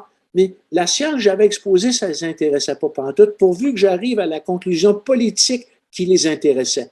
Pour la COVID, j'arrivais au contraire. J'arrivais à la conclusion que les mesures imposées par le gouvernement, en gros, étaient des mesures correctes, hein? Puis qu'ils étaient basées sur la science, mais ça leur déplaisait. Donc, ils m'ont renié. Duberger, c'est un traître. Il n'est plus de notre bord. Qu'est-ce qui s'est passé? Hein? Normalement, tout ce qu'il dit, tout ce qu'il fait en science devrait arriver à la conclusion que le gouvernement est mauvais, puis il est là pour nous crosser, puis nous fourrer, puis nous soutirer de l'argent. Mais je n'arrivais pas à cette conclusion-là. Un gouvernement fait des bonnes choses, fait des mauvaises. À l'heure actuelle, le gouvernement québécois, en santé, il y a des gros progrès à faire. Autant que la France, il faudra que les Québécois aillent voir la situation en France à l'heure actuelle dans les hôpitaux. C'est pas mieux qu'au Québec, hein? Il y a autant de fonctionnaires de gratteux de papier en France, puis sinon plus qu'au Québec. Puis ça leur coûte encore plus cher que chez nous. Mais le gouvernement québécois fait des choses bonnes aussi, pas juste des choses mauvaises. Moi, je les critique en environnement, en ressources naturelles. Ils ont mis des moratoires sur l'exploration du gaz de shale, qu'ils appellent gaz de schiste, pétrole, tout ça. Ils subissent des pressions aussi, des lobbies environnementaux qui les forcent à prendre ces mesures-là. Puis c'est pour ça, souvent, c'est pas basé sur de la science, c'est pas rationnel, c'est pas logique, c'est pas cartésien, leur décision, mais c'est émotif, c'est basé sur... C'est pour ça que c'est important que les gens fassent de la science, parce que quand ils prennent une décision, par exemple, le projet de liquéfaction de gaz naturel au Saguenay qui est tombé à l'eau, qui aurait pu naître, est basé beaucoup plus sur de l'émotion que sur de la raison. Puis à l'heure actuelle, du gaz naturel, on en a besoin, on en a encore besoin pour longtemps. On a du charbon, on a du pétrole, on a du gaz. C'est pour ça que moi je dis, le virage, je dirais le virage environnemental qu'on veut faire en énergie à l'heure actuelle, les éoliennes, les lumineux solaires, à mon avis, il est prématuré. Il n'est pas justifié. Les voitures électriques, imagine, Gab, si on veut au Québec convertir tout le parc de voitures actuelles en nombre, en voitures électriques, juste pour charger ces voitures-là tous les soirs, ça va prendre autant d'électricité qu'on en consomme en période de pointe à moins 30, l'Hydro-Québec. Ça, on ne chauffe pas les maisons, là, on fait juste charger les voitures. Avec quoi on va s'éclairer, avec quoi on va se chauffer. Il va falloir harnacher toutes les rivières du Québec pour fournir seulement le parc actuel, le nombre de voitures actuelles, si on les met toutes électriques. Ça n'a pas de maudit bon sens. Combien d'asphalte il va falloir scraper de kilomètres dans nos rues, sur nos stationnements d'hôpitaux, d'écoles, de centres d'achat pour installer ces foutues bornes de recharge? Puis combien de croix blanches il va avoir dans le parc des Laurentides? Parce que des Tesla ne se seront pas rendus à l'étape aux 12 bornes de recharge disponibles pour les 150 voitures électriques qui auront traversé le parc par moins 25 sous zéro. Ça va être marqué sur la croix « Jessica, Steven, mort de froid, telle date 2025 dans leur Tesla ». C'est ça! Ça, c'est sans compter. Ces questions-là, est-ce qu'on se les pose avant de s'acheter une voiture électrique? Voiture électrique subventionnée par le gouvernement. C'est ça. Puis il y a toute la question aussi au niveau environnemental, des métaux rares, des trucs. Oui, pour faire les batteries. Pour faire les batteries, etc. La pollution qui s'entraîne. Est-ce qu'une voiture électrique est vraiment écologique? On pourra faire toute une soirée là-dessus, Gab. Si on calcule tout ce que ça prend pour créer la voiture électrique versus qu'est-ce que tu sauves après en termes énergétiques, ça fait longtemps, ça fait des années. On va chercher le fameux lithium, on va le chercher où? En Chine? C'est ça, exactement. Fait qu'écoute, profitons-en peut-être pour plonger un petit peu. Regarde, on n'aura sûrement pas le temps de tout faire ce soir, mais je veux te remercier encore pour l'exercice. C'est vraiment le fun. Fait que pour la deuxième moitié ou dernier 40%, si on veut, du truc, revenons sur plutôt qu'est-ce qui t'a amené justement à avoir ces positions-là par rapport au climat. Est-ce que tu permets qu'on revienne tu sais, puis tu peux y aller juste en vulgarisant, puis avec ce que tu y vas de mémoire, là. Certains des gros arguments principaux de la science climatique, puis tu sais, juste nous vulgariser rapidement comment toi tu les perçois. Est-ce qu'on peut faire ça si tu veux? C'est-tu correct pour toi? Oui. Moi, je pense, Gab, à l'heure actuelle, il y a beaucoup trop de choses qu'on ne connaît pas par rapport aux choses qu'on connaît. Il y a des choses sur lesquelles les scientifiques ne s'entendent pas. Juste par exemple sur la question de la sensibilité climatique. Qu'est-ce que c'est la sensibilité climatique? Ça, c'est le nombre de degrés que la température de l'atmosphère va augmenter pour un doublement de la quantité de CO2. Mettons, à l'heure actuelle, on est à 400 quelques parties par million. Par le passé, dans des aires géologiques passées, on a déjà été à des teneurs en CO2 atmosphérique 5, 10, 15 fois plus abondantes que celle-là. La science, les scientifiques ne s'entendent pas sur le chiffre. Ça va du simple au triple. Laisse-moi, je vais juste mettre en contexte parce que j'avais relevé deux, trois citations d'une couple d'articles. Fait que j'avais justement quelque chose que tu es en train d'aborder.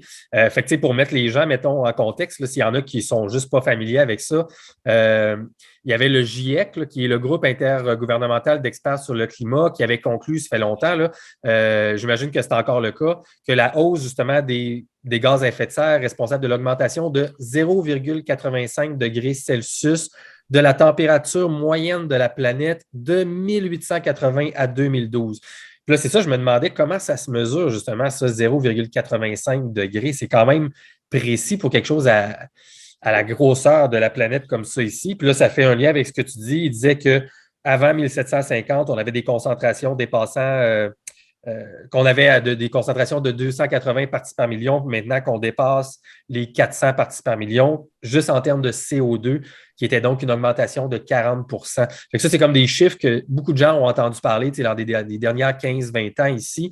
Fait que j'imagine que c'est un peu en lien avec ce que tu étais en train de parler. Fait que selon toi, même à l'intérieur de ces chiffres-là, il n'y a pas vraiment de consensus. En fait, tu as d'abord mentionné le GIEC. Ouais. Un groupe intergouvernemental d'experts sur le climat. Pas des experts, c'est une organisation de l'ONU qui regroupe des pays, hein, OK? Mais ce pas des experts. D'ailleurs, en anglais, c'est pas GIEC, c'est IPCC. Ouais. Intergovernmental Panel on Climate Change. Panel, pas expert. Panel, ça veut dire regroupement. Qui a décidé que c'était des experts? Hein? Pas une question, je ne sais pas. Oui, c'est pas des experts, c'est une organisation politique qui sont chargés de colliger l'information publiée sur les climats, les changements climatiques, puis d'en tirer des conclusions et des recommandations pour les décideurs. Ouais. Malheureusement, moi, je connais personne qui lit le rapport du GIEC au complet. C'est des milliers de pages. On lit en général les recommandations aux décideurs. Hein? Et malheureusement, je dois reconnaître que le GIEC a fait volte-face sur bien des aspects depuis ses premiers rapports jusqu'à ses derniers rapports. Par exemple, les fameuses courbes de Mann de la température en fonction des années. La fameuse crosse de hockey, le bâton de hockey, que les Français appellent la crosse de hockey. Puis c'est vraiment une crosse au propre comme au figuré. Hein? Vous voyez, le manche qui est bien droit. Là, tout à coup, arrive l'ère industrielle, on émet des gaz à effet de serre. Oups, c'est la palette que les Français appellent la lame du bâton de hockey. Exact. C'est catastrophe, on court vers l'apocalypse. Mais ça a été démoli par deux Canadiens. Ça avait été paru en 1998 dans le journal Nature par Michael Mann. Et puis ça, c'était vraiment un des gros arguments pour la crosse de hockey, le bâton de hockey. Mais ça, il y a de la fraude là-dedans. Mann a occulté deux phénomènes. Le petit âge glaciaire, hein, qui a fait que la température a baissé après les dernières glaciations, puis ensuite le réchauffement médiéval. Au Moyen Âge, hein, en l'an 1000, il faisait beau, il faisait chaud, les Vikings, il y avait des jardins, il y avait des forêts, il faisait plus chaud qu'aujourd'hui, mais il n'y avait pas de tondeuse, puis il n'y avait pas de 4x4, puis il n'y avait pas d'hommes qui émettaient des gaz à effet de serre. Mais Si Michael Mann l'avait mis sur son bâton de hockey, ça crochissait le manche du bâton, ça faisait apparaître la palette beaucoup moins importante. Hein? Et puis, le traitement de données, tout ça, là, on pourra faire une émission complète sur le maltraitement des données scientifiques, qu'on appelle filtrer, corriger, lisser, redresser. Enfin, moi, j'ai un collègue, Vincent Courtillot, de l'Institut de physique du globe de Paris, qui a essayé d'avoir les données crues, qu'on appelle, les données de base des températures. Les raw data, là. Ouais. C'est ça. De Londres, je sais pas, de l'Institut de West Anglia, de l'Université de West Anglia. Il les a jamais obtenus. On lui a donné seulement des données corrigées, des données redressées, corrigées. Tu vois, ça ne suit pas la méthode scientifique parce qu'en théorie, les données crues, c'est supposé être accessible à tout le monde. Ben oui. Puis les trois quarts des données sur lesquelles on base nos évaluations de température, à partir des données météorologiques des stations météo, aux États-Unis, les trois quarts des stations donnent des données qui sont fausses. Pourquoi? Parce qu'elles sont situées dans des environnements qui ne sont pas propices à donner des données correctes. Hein? Il y a de l'asphalte, il y a de la brique. En fait, on a installé beaucoup de stations météo aux États-Unis, puis au Canada aussi, près des aéroports, parce que c'est important pour le trafic aérien d'avoir la météo. Puis c'était pas toujours dans des environnements idéaux pour avoir des vraies mesures. Puis tu me dis tantôt, tu m'as parlé des températures de 1880, avant 1880. À partir de l'invention du thermomètre, on commence à avoir des températures mesurées par des thermomètres, mais avant l'invention du thermomètre, comment fait-on pour avoir une idée des températures de la Terre et de l'atmosphère avant qu'on ait des thermomètres? On utilise ce qu'on appelle des proxys, des indicateurs. Ça, c'est les carottes de glace, par exemple, dans l'Arctique, à la station Vostok, au Groenland, on a prélevé des carottes de glace. Or, ce qu'on a découvert il y a quelques années, c'est que le CO2 est en retard sur la température et non pas l'inverse. La température augmente, le CO2 augmente après la température. Puis ça, moi, quand j'allais dans les écoles, j'apportais une bouteille de Perrier, je disais aux élèves, regardez, la bouteille est fermée, là. Si je la débouche, vous allez voir des bulles qui vont sortir. Pourquoi? Parce que j'ai baissé la pression. Puis si je chauffe la bouteille, il va sortir encore plus de bulles. Les océans, ça fonctionne comme ça. C'est assez curieux, hein? Plus la température de l'eau est basse, puis plus la pression est élevée, plus l'eau peut contenir de CO2 en solution. Puis qu'est-ce qu'on a dans le fond de la mer? On a des basses températures, on a des pressions très élevées. Le contenu en CO2 des fonds océaniques est beaucoup plus élevé que celui en surface. Mais si vous chauffez les océans en augmentant la température de l'atmosphère, vous allez avoir du gaz carbonique qui va s'échapper des océans. Donc, le CO2 va augmenter après que vous ayez augmenté la température et c'est ce qu'on a trouvé dans les carottes de la station Vostok en Antarctique et aussi au Groenland. Donc, c'est super important, donc, parce que tout le monde, on a imbriqué dans nos esprits. Moi, j'ai fin trentaine et tout ça. Puis, depuis que je suis jeune, je comprends que les émissions de gaz à effet de serre, dont l'émission de CO2, c'est ce qui fait réchauffer la planète. Et en plus, un autre argument que j'avais ressorti ici, ça amène aussi à l'acidification des océans parce que l'océan accumule ce CO2-là en soi et ça acidifie. Donc, ça a des effets négatifs sur la biodiversité et même l'agriculture plus largement. Mais là, ce que tu me dis, c'est plutôt l'inverse. C'est un peu ça. Oui. Donc, je ne dis pas que c'est la vérité, ce que je viens de dire là, mais c'est ce qui a été observé dans les carottes de glace à la station Vostok de l'Antarctique et au Groenland. Maintenant, l'acidification des océans. On a parlé en début d'entrevue des millions de sources volcaniques. Hein? La NASA estime à peu près 1,5 million. Moi, je n'oserais pas aller jusque-là, de bouches volcaniques qui émettent des choses dans le fond des océans, dont des gaz. Quels sont les gaz volcaniques les plus importants? Le plus important, c'est la vapeur d'eau, H2O. Le deuxième, c'est le CO2. Combien de milliards de tonnes de CO2 sont ajoutées quotidiennement par les sources hydrothermales du fond des océans. Hein? Et pas par l'être humain, là, par l'activité hydrothermale volcanique dans le fond des océans. Personne ne le sait. Moi, je suis allé en Nouvelle-Zélande.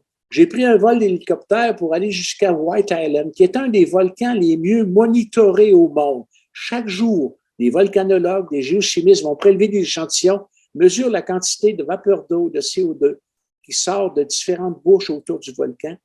Et ça varie dans le temps. Ça varie beaucoup. Donc, est-ce qu'on peut prétendre avoir une idée juste de la quantité de CO2 naturelle ajoutée aux océans quotidiennement par l'activité naturelle volcanique hydrothermique? On a juste une idée de ce que les hommes émettent au point de vue CO2 avec leur voiture, avec l'industrie et tout ça. Mais ce que la nature elle-même produit dans le fond des océans, puis les océans, c'est 70% de la surface de la Terre. C'est quand même pas négligeable. Hein? Il y a la NASA dit qu'il y a 1500 volcans continentaux, puis peut-être 1,5 million de volcans sous-marins. C'est quoi l'inventaire? On ne l'a pas. C'est quoi le bilan en CO2 puis en H2O? On ne l'a pas non plus. Donc, en climat, moi, je serais, comme les Québécois, je me garderais un petit gêne avant d'affirmer que l'homme est responsable de toutes les calamités environnementales qui se passent, y compris climatiques, à la surface de la Terre. Je me garderais une petite gêne parce qu'on ne sait même pas les réponses à ces questions-là. Laisse-moi revenir sur la question du graphique en bâton de hockey ou en crosse de hockey tantôt. J'imagine que tu avais suivi, ou peut-être pas, je ne pense pas t'apprendre ça, mais c'est en 2000, excuse-moi, je vais ressortir ma feuille ici. 2021, le 10 novembre, que Michael Mann a sorti comme une mise à jour de son bâton de hockey. As-tu vu ça? J'ai vu qu'il y a eu un procès. OK. Je partage mon écran ici. Est-ce que tu vois? Oui, Beyond the Hockey Stick Climate Lessons. Dans PNAS, Beyond the Hockey Stick Climbing Lessons for the Common Era.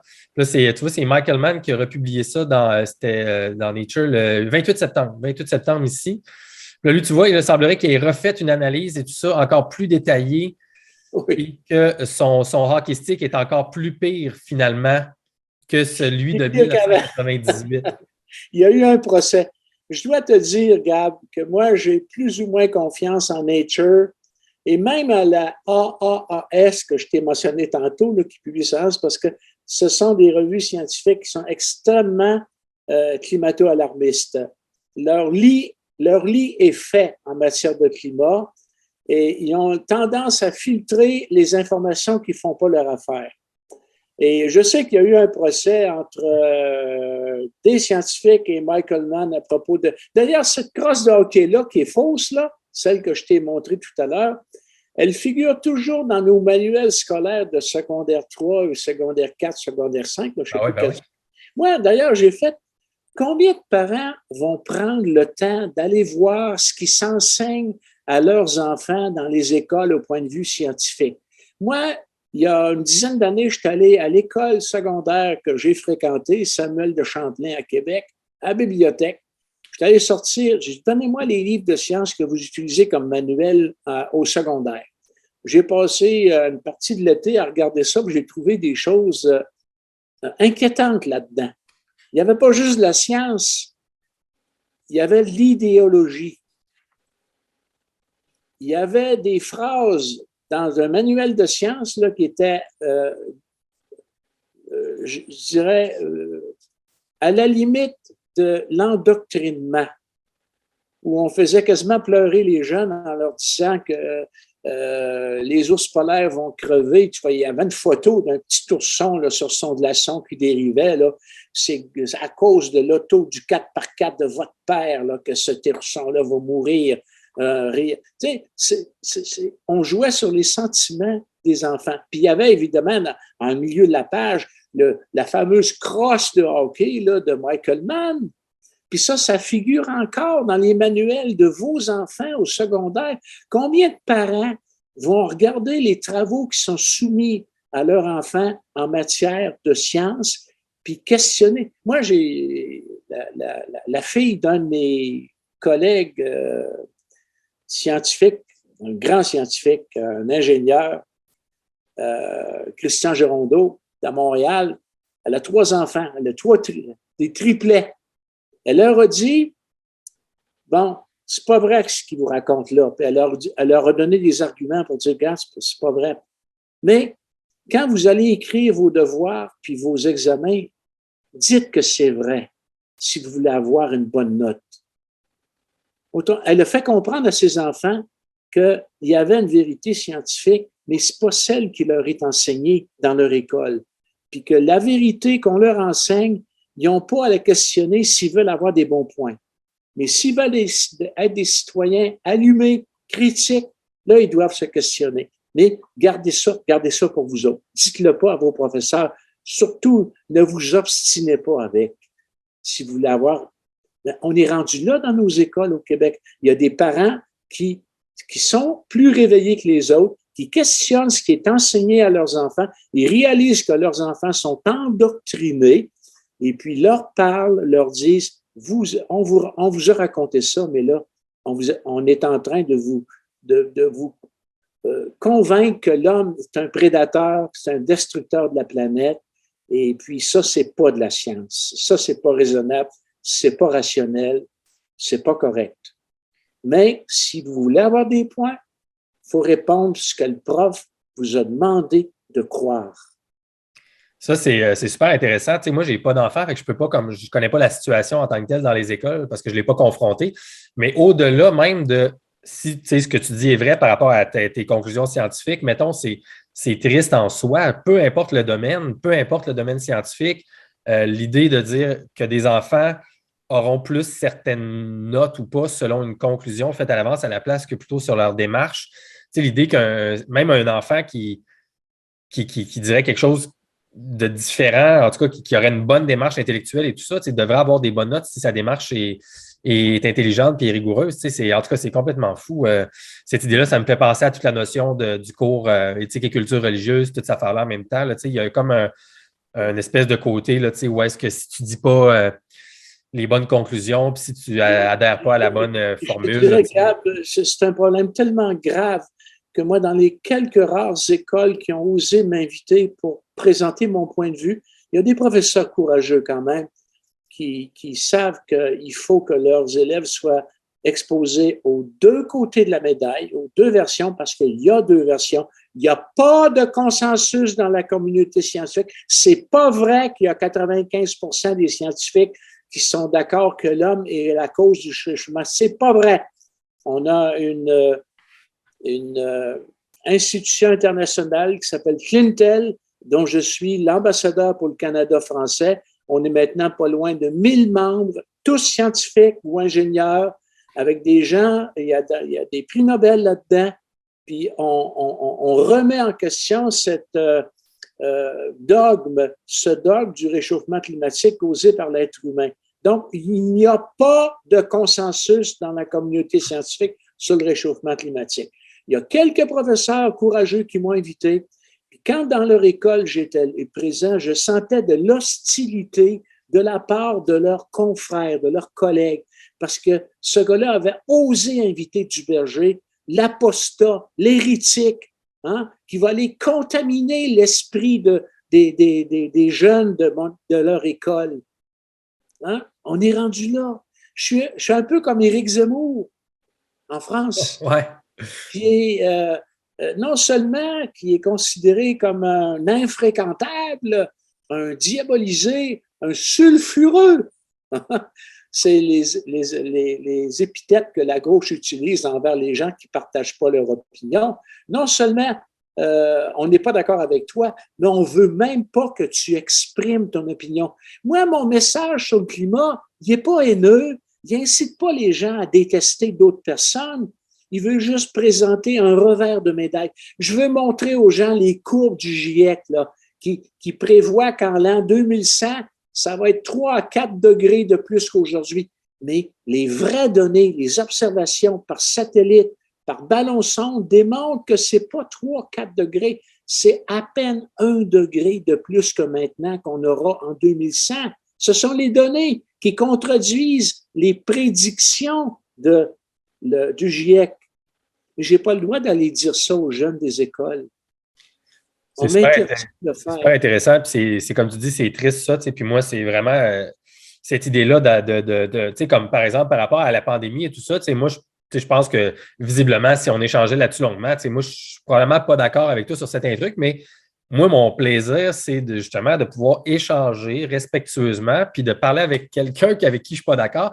Puis je trouve ça le fun parce que, je pense pas que je te l'ai dit, mais je l'ai dit dans un autre épisode avant. Moi, par rapport à qui la science, là, ça va être mon 6e épisode, mais moi, j'ai envoyé des demandes à plus de 15 personnalités qui sont comme médiatiques, là, connues, là, ceux les plus connus que je peux nommer, le pharmacien, puis Alain Vadeboncoeur, puis Jean-François Clich, la fille qui a un laboratoire niveau 3 là, à Montréal, j'oublie son nom, là, c'est une Française, d'autres journalistes et tout ça, puis il n'y a personne qui a accepté, tu sais. Puis mon objectif, moi, je leur dis, regardez, je ne suis pas d'accord avec vous, mais moi, mon but, c'est de vous recevoir puis qu'on ait un échange constructif et respectueux. Puis il n'y a personne qui a accepté. Fait que je me retrouve à ne pas nécessairement pouvoir avoir des gens avec qui je suis vraiment moins d'accord. Mais là, tu vois, pour moi, c'est comme une belle surprise, entre autres, de pouvoir plus avoir quelqu'un avec qui je suis moins d'accord sur la pandémie là-dessus. Parce que tu vois, du côté des changements climatiques, j'ai l'impression que je me range plus de ton côté pour ce que moi, j'ai conclu dans mes propres analyses des 10 dernières années au fil du temps, puis de faire ce qui semble faire le plus de sens. M. Duberger, ça fait quand même du sens qu'est-ce qu'il dit. Mais en bout de ligne, c'est juste ma conclusion personnelle de ce que je prends en considération. Fait que merci. Puis en effet, je trouve ça quand même triste, mais je veux te ramener sur la notion de consensus, juste pour le plaisir du challenge. Dans les études que j'avais relatées, j'imagine que je ne sais pas si tu connais cette étude en particulier, il y en a tellement sûrement pas, là, mais entre autres, je pense que c'est dans le Wikipédia de juste genre les changements climatiques ou climate change en anglais. En 2016, il y avait une étude de John Cook et al. Qui s'intitulait Consensus sur le consensus. Ça dit quelque chose? Qui disait qu'au vu des études disponibles, Cook et ses collègues concluent que le consensus est partagé par au moins 90 des scientifiques du climat. Le résultat est de 90 à 100 selon la question exacte considérée, la date de l'étude et la méthodologie. Ils estiment que ce taux est solide et qu'il est cohérent avec les résultats d'autres enquêtes sur les scientifiques du climat. Alors là, il y a une étude qui a fait une espèce de méta-étude sur tous les scientifiques pour dire qu'il y avait vraiment un consensus sur le consensus. Fait que là, c'est la fameuse étude de Cook et al. D'Australie. Ça, c'est connu comme Barabas dans la pension. Mais ça a été débunké. C'est quoi cette étude-là? Ils n'ont même pas lu les articles, ils ont lu les résumés d'articles. Quand tu décortiques cela, ils n'ont pas lu les articles, les résumés d'articles. Quelle est la qualité des scientifiques qui ont retenu comme auteur de ces choses-là? Il y a dedans beaucoup de biologistes. Tu as des gens qui étudient les lemmings dans le Nord, puis les lemmings se reproduisent moins, puis ils mettent ça sur le dos d'un réchauffement climatique. Bang! En voulant un qui est climato-alarmiste, on le met dans nos 90 %. En fait, il n'y a pas de consensus. Si tu demandes D'ailleurs, un climatologiste, là, ça n'existe pas. Là, il y en a qui vont peut-être tomber en bas de leur chaise. Quelqu'un qui maîtrise toutes les notions nécessaires pour comprendre comment fonctionne le climat, ça veut dire physique de la basse, de la moyenne, de la haute atmosphère, géologie, géochimie, géophysique, volcanologie, sédimentologie, parce qu'il faut aller chercher des proxys aussi, je te parlerai peut-être si on a le temps des proxys. Un être humain qui maîtrise toutes ces choses-là pour se faire une idée de comment le climat change puis va évoluer dans 100 ans, 200 ans, 300 ans, ça n'existe pas. There is no such animal. Un climatologue, ça n'existe pas. Vous avez des physiciens, des chimistes, surtout des géologues, des géophysiciens, qui publient des choses en rapport avec les changements climatiques. Ils ont observé un phénomène, ils le relient au changement climatique. Gab, j'ai posé une fois la question aux chercheurs de ma propre université, l'Université du Québec à Chicoutimi, en géologie. Combien d'entre vous, quand vous faites vos demandes de recherche aux organismes subventionnaires, évoquez le changement climatique dans votre demande de recherche? Combien? Je n'ai pas eu de réponse. Un chercheur qui sait que le gouvernement canadien ou québécois a identifié le changement climatique comme un problème important a intérêt à arrimer sa demande de recherche à ce problème-là. Mettons que toi, tu étudies l'eau dans le sol, l'évolution de l'eau dans le sol, l'hydrogéologie, mettons.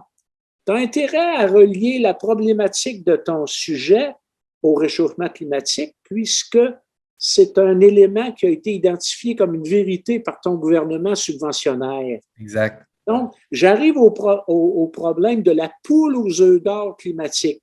Les chercheurs ont flairé que le changement climatique, c'était du fric, de l'argent qui rentrait dans leur coffre. Alors, si tu peux arrimer ta recherche, qu'elle soit en géologie, en biologie, en chimie ou en physique, à ce pseudo-problème de changement climatique, tu as beaucoup plus de chances d'avoir de l'argent que si tu ne peux pas le relier, ton sujet. Alors, tu vois, il y a les chercheurs, pas tous les chercheurs, des chercheurs véreux ont intérêt à cultiver l'idée dans la tête des gens que le réchauffement climatique, c'est un problème. Aussi longtemps que le citoyen qui vote, qui élit les gouvernements, va penser que le réchauffement climatique, c'est un problème, aussi longtemps l'argent va rentrer dans les coffres de chercheurs comme dans Ouranos. Tu connais Ouranos?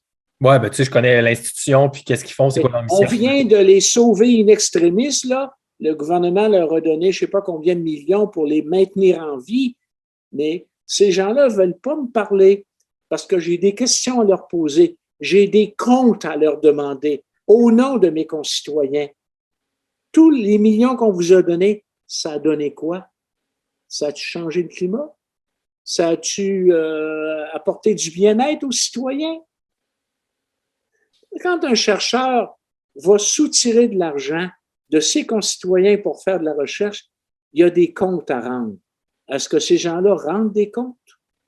Ou s'ils cultivent simplement, ou ils poursuivent simplement l'idéologie propagée par les autorités, par les gouvernements, par les politiques. En fait, cette question du réchauffement climatique, ça profite à trois entités. À des chercheurs, je viens de le démontrer, au gouvernement, aux politiques, puisqu'ils peuvent vous taxer en vous rendant coupable de réchauffer le climat, puis à des médias, parce que s'il n'y a pas de catastrophe, Radio-Canada, hein, quand la COP26 a commencé, ils ont consacré un téléjournal au complet à la COP26. Comment s'est terminée la COP26? En queue de poisson. Même le président de la COP26 a braillé, il a dit « j'ai perdu, ça marche ». Puis il va y avoir des COP27, 28, puis plus ça va aller, plus les gens vont réaliser qu'on les a trompés, qu'on on les a exploités, on les a rendus coupables inutilement pour des choses dont ils ne sont pas coupables. C'est pour ça qu'il faut qu'ils fassent de la science, qu'ils se posent des questions. Puis moi, je suis prêt à aller dans des bars, j'en ai fait des bars de science, parler aux gens, leur montrer des graphiques, leur montrer comment on leur fait des entourloupettes, des carabistouilles, comme disent mes amis en Bretagne, les Bretons. Enfin, plus les gens vont se questionner, vont développer un esprit critique vis-à-vis de ces sujets-là, il faut qu'ils s'intéressent à la science pour pouvoir poser les bonnes questions, comme moi, je pose les bonnes questions. C'est pour ça que les climato-alarmistes, ils ne veulent pas débattre avec moi. Ils ont bien trop peur de mes questions, pas de mes affirmations, de mes questions. J'ai des comptes à leur demander. Fait que laisse-moi te challenger et te poser mes questions parce que tout ce que tu dis fait du sens dans toute la dernière 15 minutes et tout ça par rapport au changement climatique. Mais j'ai envie de te retransposer sur la question de la pandémie avec les points que tu viens d'affirmer par rapport aux journaux scientifiques dont tu parlais un peu plus tôt. Puis au dernier point ici, est-ce que tu ne penses pas que dans un certain angle, un certain point de vue, les trois moindres coupables dont tu as parlé, c'est à eux aussi que bénéficient l'horreur ou en tout cas la peur sociale de la pandémie et que justement, également, dans tout le problème académique de subventions, etc., et des journaux scientifiques et des demandes de subventions, aussitôt qu'on identifie la pandémie, évidemment que tous les chercheurs vont pouvoir faire des demandes pour faire des recherches sur la pandémie de un. Et de deux, en plus de ça, s'il y a déjà l'idéologie dans les journaux scientifiques qu'il y a une pandémie et que c'est là-dessus que certains journaux dont tu parlais tantôt, que tu étais sceptique comme Nature, etc., eux, ils ont déjà en tête qu'il y a un consensus officiel et une idéologie ou un dogme pandémique, alors que c'est ça qui va être mis en évidence et que justement, qui paye pour ça? C'est les citoyens, encore une fois. Est-ce que tu ne penses pas qu'il y a une espèce de transposition assez facile à faire là-dessus qui pourrait être très logique? Ou est-ce que toi, tu pourrais comprendre aussi cette position-là? Et qu'est-ce qui t'amène à peut-être ne pas avoir les mêmes critiques par rapport à ce même système-là que tu as par rapport au changement climatique? Moi, je pense qu'en pandémie, il y a beaucoup plus d'inconnus qu'il y en a en climat à l'heure actuelle. Qui aurait dit, en fait, il y a 2 ans, 3 ans, au début de cette pandémie-là, là, on entendait des choses comme un vaccin. Pensez-y même pas. Ça prend 10 ans pour développer un vaccin. C'est vrai que ça prenait 10 ans. Mais ces gens-là ont sous-estimé 2 choses. 1, la capacité de l'être humain de s'adapter. Puis 2, l'ingéniosité de l'être humain. C'est Donald Trump qui a sauvé des millions de vies humaines en forçant les pharmaceutiques de développer des vaccins, en investissant les milliards de dollars qu'il fallait pour le faire. Donald Trump a sauvé des millions, sinon milliards de vies humaines, s'il n'a pas été là. Vrai ou faux? Vrai. Là, Je suis sensiblement d'accord avec cette affirmation-là. Ouais. Je suis sensiblement d'accord. On sous-estime l'ingéniosité de l'être humain. Même chose en climat. Là, on se précipite sur les voitures électriques, puis on bannit les hydrocarbures, les carburants fossiles. On le fait de façon trop précipitée. Du pétrole, on en a encore pour pas loin d'1 siècle. Du charbon, probablement pour plus que 2 siècles de réserve. Du gaz, on ne sait pas, mais encore probablement beaucoup plus, les fameux gaz de schiste. On en a au Québec, sur lesquels malheureusement il y a un moratoire à l'heure actuelle. Mais on sous-estime la capacité de l'être humain à développer des solutions aux problèmes au fur et à mesure que les problèmes se présentent. On est un peu trop catastrophiste. Hein? Et puis, le cinéma, ça n'aide pas à ça. Le fameux film, là, oui, on peut en parler, Don't Look Up. Ouais. Don't Look Up, qui se veut, en fait, c'est vrai que c'est un film qui se voulait pour alarmer les gens à la fermeture des populations sur le problème du changement climatique. On ne réagit pas. Il va être trop tard. Écoute, ça fait 20 ans que Radio-Canada nous dit qu'il est minuit moins 5. Leur horloge est arrêtée à Radio-Canada. Ça fait 20 ans qu'il est à minuit moins 5. Réveillez-vous. Non, il n'y a pas d'urgence climatique. Il n'y a pas d'urgence climatique. Et ce qui est grave, c'est que en se concentrant sur cette obsession d'urgence climatique, fait qu'on occulte les vrais problèmes que j'ai dit tantôt. 1,5 milliard d'êtres humains qui n'ont pas accès à de l'eau potable. Je le sais, j'ai travaillé en Afrique. Tu l'as mentionné en début quand tu m'as présenté au Burkina Faso. On a porté, mes 2 collègues de l'UQAC et moi, le succès des forages d'eau potable au Burkina Faso de 2 à 3 jusqu'à 75 %. On en est très fiers. Quand je me levais le matin, j'arrivais au puits à 6 heures du matin, je rencontrais des femmes qui avaient marché des kilomètres avec un gros canari sur la tête. Ça, c'est une grosse cruche de terre cuite remplie d'eau. Ça pèse pas loin de 50 livres quand c'est plein d'eau. Ces femmes-là avaient marché des kilomètres. Hein? Puis ils retournaient dans leur village avec de l'eau qu'ils avaient puisée au puits, qui n'était pas nécessairement de l'eau potable. Arrêtez cette femme-là, regardez-la dans les yeux, puis dites-lui que le changement climatique, c'est le gros problème à l'heure actuelle sur la Terre. Elle va probablement vous casser son canari sur le visage, puis vous l'aurez mérité. Ouais, c'est ça. Parce que c'est inhumain de faire ça chez gens. Il y a des millions d'êtres humains, Gab, qui meurent chaque année par ce qu'on appelle le dirty cooking. Pourquoi? parce qu'on leur interdit l'accès à de l'électricité que nous considérons sale, l'électricité produite par des centrales au charbon. Ces gens-là vivent dans l'obscurité, pas d'électricité. Résultat, ils font la cuisine dans leur maison avec des réchauds, avec des matières organiques, du charbon. Ils s'empoisonnent au monoxyde de carbone et c'est surtout des enfants qui meurent. Ils meurent à cause des vers, à cause des écochondriaques, à cause des climato-alarmistes qui leur interdisent l'accès à l'électricité. Parce que la seule électricité qu'ils peuvent se payer, c'est celle des centrales au charbon. Ils n'ont pas les moyens d'avoir des centrales nucléaires. Ils n'ont pas de barrage. Alors, ces gens-là, les climato-alarmistes ont du sang sur les mains. Ils doivent le réaliser. Ils sont responsables de la mort de millions de personnes dans les pays les plus pauvres au monde, en Afrique, en Inde et en Chine. Je les accuse.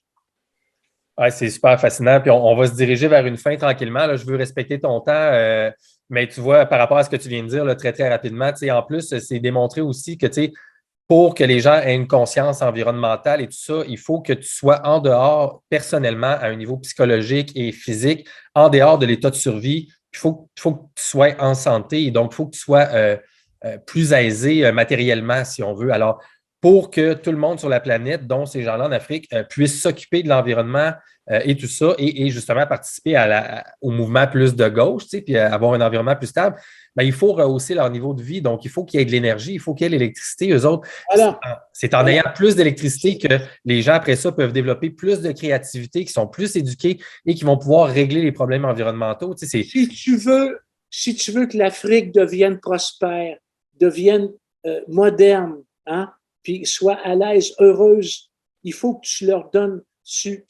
leurs besoins de base, de l'eau, de la nourriture, avant de les éduquer. Hein? Tu ne peux pas faire rentrer de l'éducation dans quelqu'un qui mange juste même pas un repas par jour, hein? Puis qui n'a pas d'eau, qui boit de l'eau sale, puis qui s'intoxique. C'est ces problèmes-là qu'il faut régler d'abord. Ensuite, on va leur donner l'instruction, puis ils vont se développer. Puis ils vont être chez eux. Ils ne seront pas portés à aller en France, puis à aller envahir d'autres pays. En plus. Ils vont être heureux chez eux, avec leur culture. Et c'est la solution. Mais on n'est pas parti avec ça, là, avec les changements climatiques. Personnellement, je n'utiliserais pas le terme envahir, mais je suis d'accord avec la prémisse de base, c'est qu'on doit aider tout le monde chez eux, où est-ce qu'ils sont, puis tout le monde va être bien chez eux. Puis de toute façon, une fois que les gens ont l'énergie vitale, l'énergie, la santé, ils vont vouloir s'éduquer par eux-mêmes parce qu'une fois que tu es en santé, tu as le goût d'apprendre, tu es un être créatif à la base. On est tous des scientifiques à la base, mais quand on c'est ça qu'on fait, on pose des questions à l'infini, puis on cherche des réponses. Fait qu'à la base, c'est un peu ça la genèse de la science. À l'heure actuelle, les vers, les écochondriaques, les climato-alarmistes nuisent à ces gens-là, aux plus pauvres de la planète. Hein? Ça profite aux riches et ça détruit les pauvres. Malheureusement, notre attitude à l'heure actuelle de climato-alarmisme, c'est mauvais pour la planète. Le CO2, c'est de l'engrais, c'est pas de la pollution. D'accord. Écoute, trois points rapides avant qu'on se laisse ce soir, peut-être en un dernier, 10-15 minutes pour terminer. Donne-moi ton opinion sur le CO2, parce qu'on sait que la végétation a besoin de CO2 ici, mais par rapport à l'humain en tant que tel et tout ça, est-ce que tu as étudié un peu la notion du CO2? C'est dommage parce que j'aurais une photo à te montrer que je ne peux pas. Mais quand j'ai été dans l'Ouest canadien, à Colombie-Britannique, il y a bien des années, pour étudier les tremblements de terre là-bas pour la construction de centrales nucléaires dans l'État de Washington. Enfin, c'est une grande histoire. Mais j'allais prendre un verre le vendredi avec une gang de gars à l'hôtel où je restais, puis il y avait un agent de la GRC là-dedans, une police montée, qui me disait que, en fait, le pot, c'est assez cultivé d'abord en Colombie-Britannique avant d'arriver ici. Hein. Il me disait, hier, on a démantelé, on est arrivé dans un sous-sol où il y avait à peu près 2000 plants de potes avec des bonbonnes de CO2. Un jeune qui va s'acheter des bonbonnes de CO2, il n'achète pas des bonbonnes d'oxygène pour faire pousser ses plants. il achète des bonbonnes de CO2 pour faire pousser ses plantes potes bien plus vite. Si tu voyais une graphique de la croissance d'un pain, par exemple, un petit pain là, qui est soumis à 400 ppm, 1000 ppm, puis 4000 ppm de CO2, tu verrais la différence. Pendant le même temps, là, le taux de croissance. Le CO2, c'est le gaz nécessaire pour la photosynthèse, pour la croissance. Et depuis l'ère industrielle, on a augmenté d'à peu près 2 fois la superficie du Sahara en verdure à la surface de la planète. Plus il y a de CO2 dans l'atmosphère, plus la végétation en profite. Puis plus on a d'arbres, plus on a de végétation. Puis si on coupe ces arbres-là, puis on fait de l'agriculture, moi, je ne suis pas contre l'agriculture. L'agriculture est nécessaire pour nourrir tous les êtres humains qui sont sur la planète. Hein? J'espère que tu n'es pas contre l'agriculture. Ben non, mais il y en a qui sont contre l'agriculture, qui sont contre qu'on rase les forêts pour Ah, OK. Dans ce sens-là, ouais, à grande surface. Là. C'est surtout, je pense, le problème, c'est surtout la monoculture, en fait. C'est plus ça, je pense, le problème. Là, on pourra parler de biodiversité. Oui, c'est ça. On pourrait parler, moi, de géodiversité. On n'écœure pas les gens avec notre géodiversité, nous autres, les géologues. On les laisse tranquilles. Mais mettons qu'on invente ça, la géodiversité. Tu as 2 roches différentes sur ton terrain. Ton terrain est classé géodiversité. Pas beau, il prend de la valeur. Ouais, c'est ça. Tout le mot bio, on en a abusé. On a, biosphère, biodiversité, nourriture bio. Nous autres, les géologues, on pourrait appliquer avec notre géo. Ouais. Hein? Ça va te prendre de la géo-bio, de la bio-géo. Ben oui, mais nous autres, on fait plus de science que d'émotion, disons. C'est ça qui est important. Alors, on pourrait parler de longtemps de CO2. Écoute, je te pose 2 questions juste de champ droit. Réponds rapidement comme tu le sens. Je suis curieux d'avoir ton opinion là-dessus. Dans mes recherches, comme qu'ils disent, personnelles, je suis tombé sur ça. Et puis, ça m'intéresse d'avoir ton opinion, peut-être même que tu n'en as jamais entendu parler, je ne sais pas du tout, mais j'imagine qu'en tant que géophysicien et sismologue, oui. Est-ce que tu as déjà entendu parler de toute la notion de l'eau primaire? Comme de l'eau primaire? Oui, primary water, ça dit quelque chose? J'ai entendu parler il y a longtemps de polywater. Non, primary water. C'est quoi l'eau primaire? C'est fascinant, en fait. Il n'y a pas beaucoup de stock là-dessus, mais il y a des vieux vidéos des années là, 60, peut-être 60-70 avec un vieux monsieur qui était, je me souviens plus de c'était un géo quelque chose, je me souviens plus de sa spécificité d'expertise, mais lui, puis après ça, un gars qui a été formé sous lui. Ce qu'ils ont fait, eux autres, c'est qu'ils ont trouvé au monde partout des puits d'eau, mais dans toutes les régions les plus rocheuses où est-ce qu'il n'y a pas d'eau, puis il n'y a pas d'eau souterraine non plus. Donc, eux autres, la théorie du gars, c'est qu'en fait, la Terre, elle a produit sa propre eau avant le cycle des eaux classiques, donc du ciel, de la pluie, des souterrains, de les ruissellements, tout ça, des océans, etc., qui retournent dans l'eau. Donc, en plus du cycle fermé, si on veut, de la Terre, en dessous de la Terre, au plus profond, il y a de la source par la pression de l'eau, qui est l'eau la plus pure qui existe au monde, en fait. Et eux, c'est plusieurs centaines. C'est eux autres qui ont documenté ça. Puis tu le vois même en vidéo. Le monsieur allait quelque part en Afrique où est-ce qu'ils ont payé ce gars-là pour venir pour trouver ce qu'il appelait un primary source, donc une source primaire d'eau. Et que l'eau, à l'arrivée, c'est de l'eau nouvelle, en fait. Donc, la Terre produit sa propre eau. Qu'est-ce que ça te dit, toi, de ton côté? Bon, moi, en tant que géologue, je peux te dire que l'eau, c'est un des constituants les plus importants des magmas. Hein, qui forment les volcans qui sont, j'ai pas vraiment étudié la question. Ouais, là, on frise des questions qui sont de la cosmologie. Est-ce que ça vient de l'espace? Qu'est-ce qui était... Je voyais justement dans Science, d'aujourd'hui, Science, c'est un quotidien. Moi, je reçois toujours à tous les jours des articles du carbone sur Mars. Du carbone. Est-ce que ça veut dire de la vie, ça? Moi, je me pose la question. Juste y est bio. Carbone sur Mars. C'est intéressant. Ça rouvre la porte à toute une hypothèse. Est-ce qu'il y a déjà eu de la vie sur Mars? On sait qu'il y a déjà eu de la tectonique des plaques. Hein? Mars, en fait, c'est une vieille Terre. C'est une Terre qui était passé date, si on peut dire, là. Oui, c'est une théorie, oui, exact. Ouais. Ça serait notre Terre dans peut-être, je ne sais pas, 1 milliard, 2 milliards d'années. Hein? Exact. Il y a déjà eu des bouleversements. Il y a peut-être déjà eu de la vie. Il y a de l'eau, oui, c'est certain. De la vie, on ne sait pas. Mais là, on vient de trouver du carbone. S'il y a de l'eau et du carbone, ça commence à se rapprocher pas mal de quelque chose. C'est intriguant. C'est pour ça qu'il faut continuer, en même temps qu'on fouille nos océans pour comprendre comment fonctionne notre Terre, il faut aller voir aussi ailleurs. Il faut faire les deux. Écoute, je te lance ma dernière petite question rapide, Rénal Duberger, puis je te remercie énormément de ton temps. C'était vraiment le fun, en fait.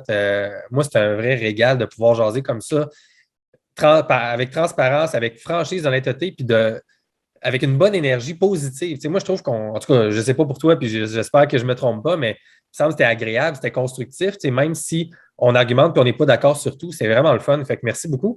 Puis ma dernière question, c'est par rapport à la pandémie. C'est quelque chose que j'ai posé à 2, 3 de mes autres invités avant.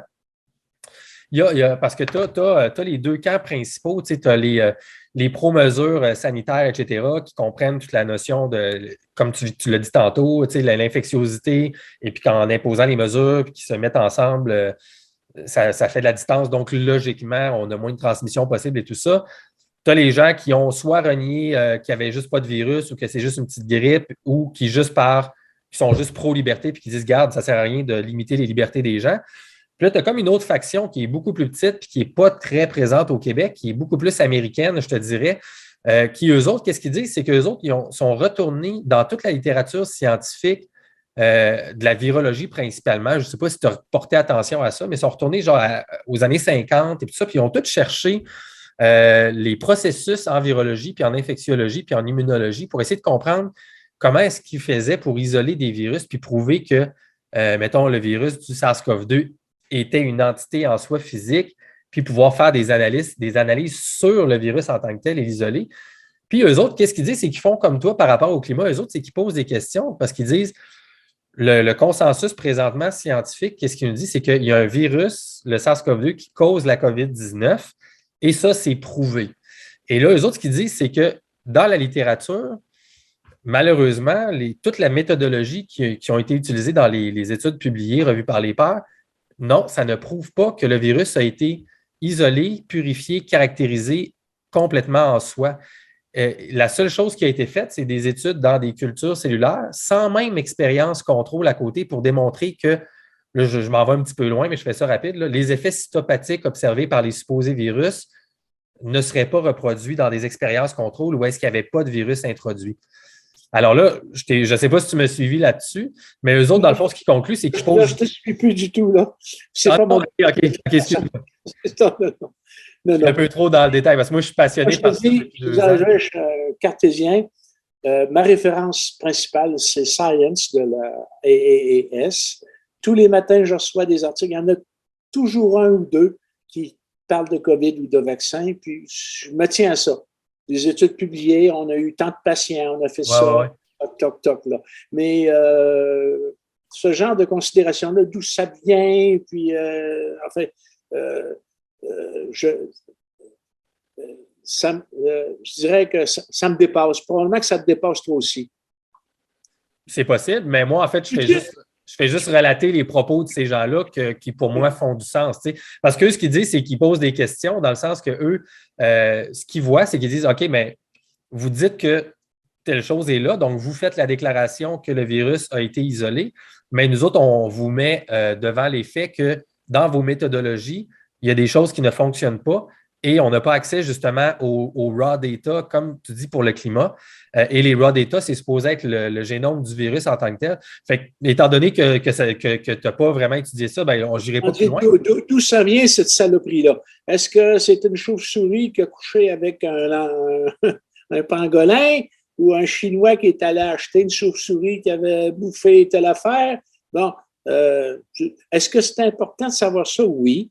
Mais est-ce qu'on le sait? Je ne pense pas qu'on le sache. Non, la question, ce n'est pas d'où ça vient que eux disent, pas moi. Là. Moi, je fais juste te relater. Ce n'est pas d'où ça vient, c'est la chose en tant que telle, donc la séquence. Le virus, là? Ouais. La séquence génétique de ça, il n'est nulle part dans la littérature scientifique. Donc, les papiers qui disent a été isolé de tel patient et tout ça, quand ils vont dans la méthodologie et puis qu'ils observent la méthodologie puis les datas sources, dans les datas crus, il n'y a pas la séquence génétique de base isolée. En tout cas, ceux qui ont prouvé qu'il y a un virus doivent être capables de le prouver. Hein? C'est ça que tout le monde dit. Bon. C'est ça que tout le monde dit, mais quand ils vont dans l'interaction…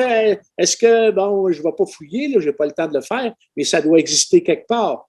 Nous avons isolé, voici la photo. On a un microscope, on a une petite boule avec des piquants qui sortent là. Hein? Exactement. Pas vrai, ça? Autrement dit, c'est une invention. Je ne sais pas. Moi, comme les Américains ne seraient jamais allés sur la Lune, ça a été tourné dans un studio au Texas quelque part. Bon, là, ça, c'est. Ouais, on pourrait associer, c'est pour ça un peu. Il y aura toujours des complotistes, hein, pour dire que il y a un intérêt quelque part. Tu sais, les Américains, maudits Américains. Puis là, ça va être bientôt les maudits Chinois. Hein? Là, c'est pas mal ça, souvent. Le Canadien qui a envoyé le virus dans une boîte à lettres en Chine. Tu as vu ça là, récemment? Non, le quoi? C'est quoi? Oui, c'est une nouvelle. Là. Le virus serait issu du Canada qui aurait été envoyé par la poste en Chine. Ah, mon Dieu, ouais, mais ça fait quand même plusieurs mois. Ça, j'avais vu ça, je me trompe. Ah oui, mais c'était aujourd'hui aux nouvelles. Là. J'ai vu ça aujourd'hui. Ah, mon Dieu, OK, peut-être que je me trompe, mais ouais, écoute, il y en a-tu des théories là-dessus? Là? C'est assez incroyable. Malade. Hey, Rénal Duberger, c'était vraiment un pur plaisir, honnêtement. Énormément de fun. Le plaisir de pouvoir échanger, comme je le disais tout à l'heure, c'était vraiment agréable. Je ne pourrais jamais te remercier assez du temps que tu m'as donné ce soir. Fait que merci beaucoup. Puis j'espère, tout le monde, que vous avez pu réfléchir encore une fois sur la pandémie et puis la situation de la science à travers de nouveaux yeux, encore une fois aujourd'hui, ceux de Rénal Duberger, et pouvoir un petit peu ouvrir vos œillères peut-être et considérer des choses que vous n'aviez pas considérées avant. C'était l'objectif de mon podcast Dans le franc des yeux. Alors, je vous remercie d'avoir été à l'écoute, tout le monde, si vous êtes resté jusqu'à la fin. Et puis, avant de terminer, je voulais simplement mentionner que si jamais vous avez apprécié ça, bien sûr, encore une fois, vous pouvez vous abonner, aimer, partager, bien sûr. C'est toujours apprécié de mon côté. Si jamais vous êtes abonné en audio, peut-être un petit commentaire, une petite revue sur le podcast, ce serait bien sûr très, très apprécié de mon bord également. Alors, c'était le podcast Dans le franc des yeux, tout le monde. Je veux en profiter pour dire encore une fois merci, Rénal Duberger. Tu as un blog en ligne qui s'intitule, est-ce que c'est encore le blog Duberger? Oui, l'adresse c'est duberger.me. Duberger.me, duberger.me. Bien sûr, ce soit dans toutes les notes du show ici, ainsi également que peut-être ta biographie et tout ça pour les gens qui sont curieux, qui veulent apprendre à te connaître. Donc, encore une fois, tu vas être bientôt sur les ondes de la radio à Lévis Alternative. Est-ce qu'il y a d'autres projets que tu as en vue ou présentement, tu as tes 2 chroniques là, dans les médias et ton blog et c'est pas mal ça de ton côté? Gab, je prends les choses au fur et à mesure qu'elles arrivent, au jour le jour. À la retraite, c'est ce qu'on fait. On a moins de projets que quand on est en carrière. Oui, bien, il faut relaxer. À un moment donné, tu as donné beaucoup aussi, je pense, puis que le Québec bénéficie toujours d'un apport différent. C'est ce qu'on veut, en avoir de plus de points de vue différents comme les tiens. Fait que j'espère que l'épisode aujourd'hui a pu aussi contribuer à éclaircir peut-être certaines de tes positions et puis à aider les gens à voir un peu tes positions d'un nouveau point de vue et d'avoir un peu plus de nuances. Développer leur esprit critique, à se poser des questions, faire peut-être moins d'affirmations. Exact. Et puis, je veux revenir sur ce que tu as dit au début de l'épisode. S'il y a des gens qui ont écouté jusqu'ici et qui ont envie de te lancer un défi débat, contactez-moi ou contactez M. Duberger. On va mettre ça en branle et puis ça va me faire plaisir de faire la médiation de ça et animer un petit débat productif, positif, mais rigoureux. D'accord. On peut s'ostiner sans se péter à la gueule, comme on dit. Voilà. Fait que Rénal Duberger, merci beaucoup encore une fois d'être passé dans le franc des yeux. Alors, je te laisse avec ce dernier moment, Rénal Duberger. Si tu peux regarder le Québec présentement et la francophonie au travers de la lentille de ta caméra, regarde-les dans le franc des yeux et les laisser avec une dernière pensée ou une dernière idée. Qu'est-ce que tu as envie de laisser à nos auditeurs aujourd'hui comme impression? Je dirais, plus vous allez faire de science, moins vous allez avoir peur. Que ce soit de la COVID, que ce soit du vaccin. C'est pas bien dit, ça? C'est parfaitement dit et moi, je suis 100% d'accord avec ça. Rénal Duberger, Je te laisse. Je te remercie encore une fois du plus profond du cœur. Et puis, on se reverra un jour peut-être autour d'une table avec des aliments bio à 100%. OK. Salut Rénal, merci beaucoup. Bon.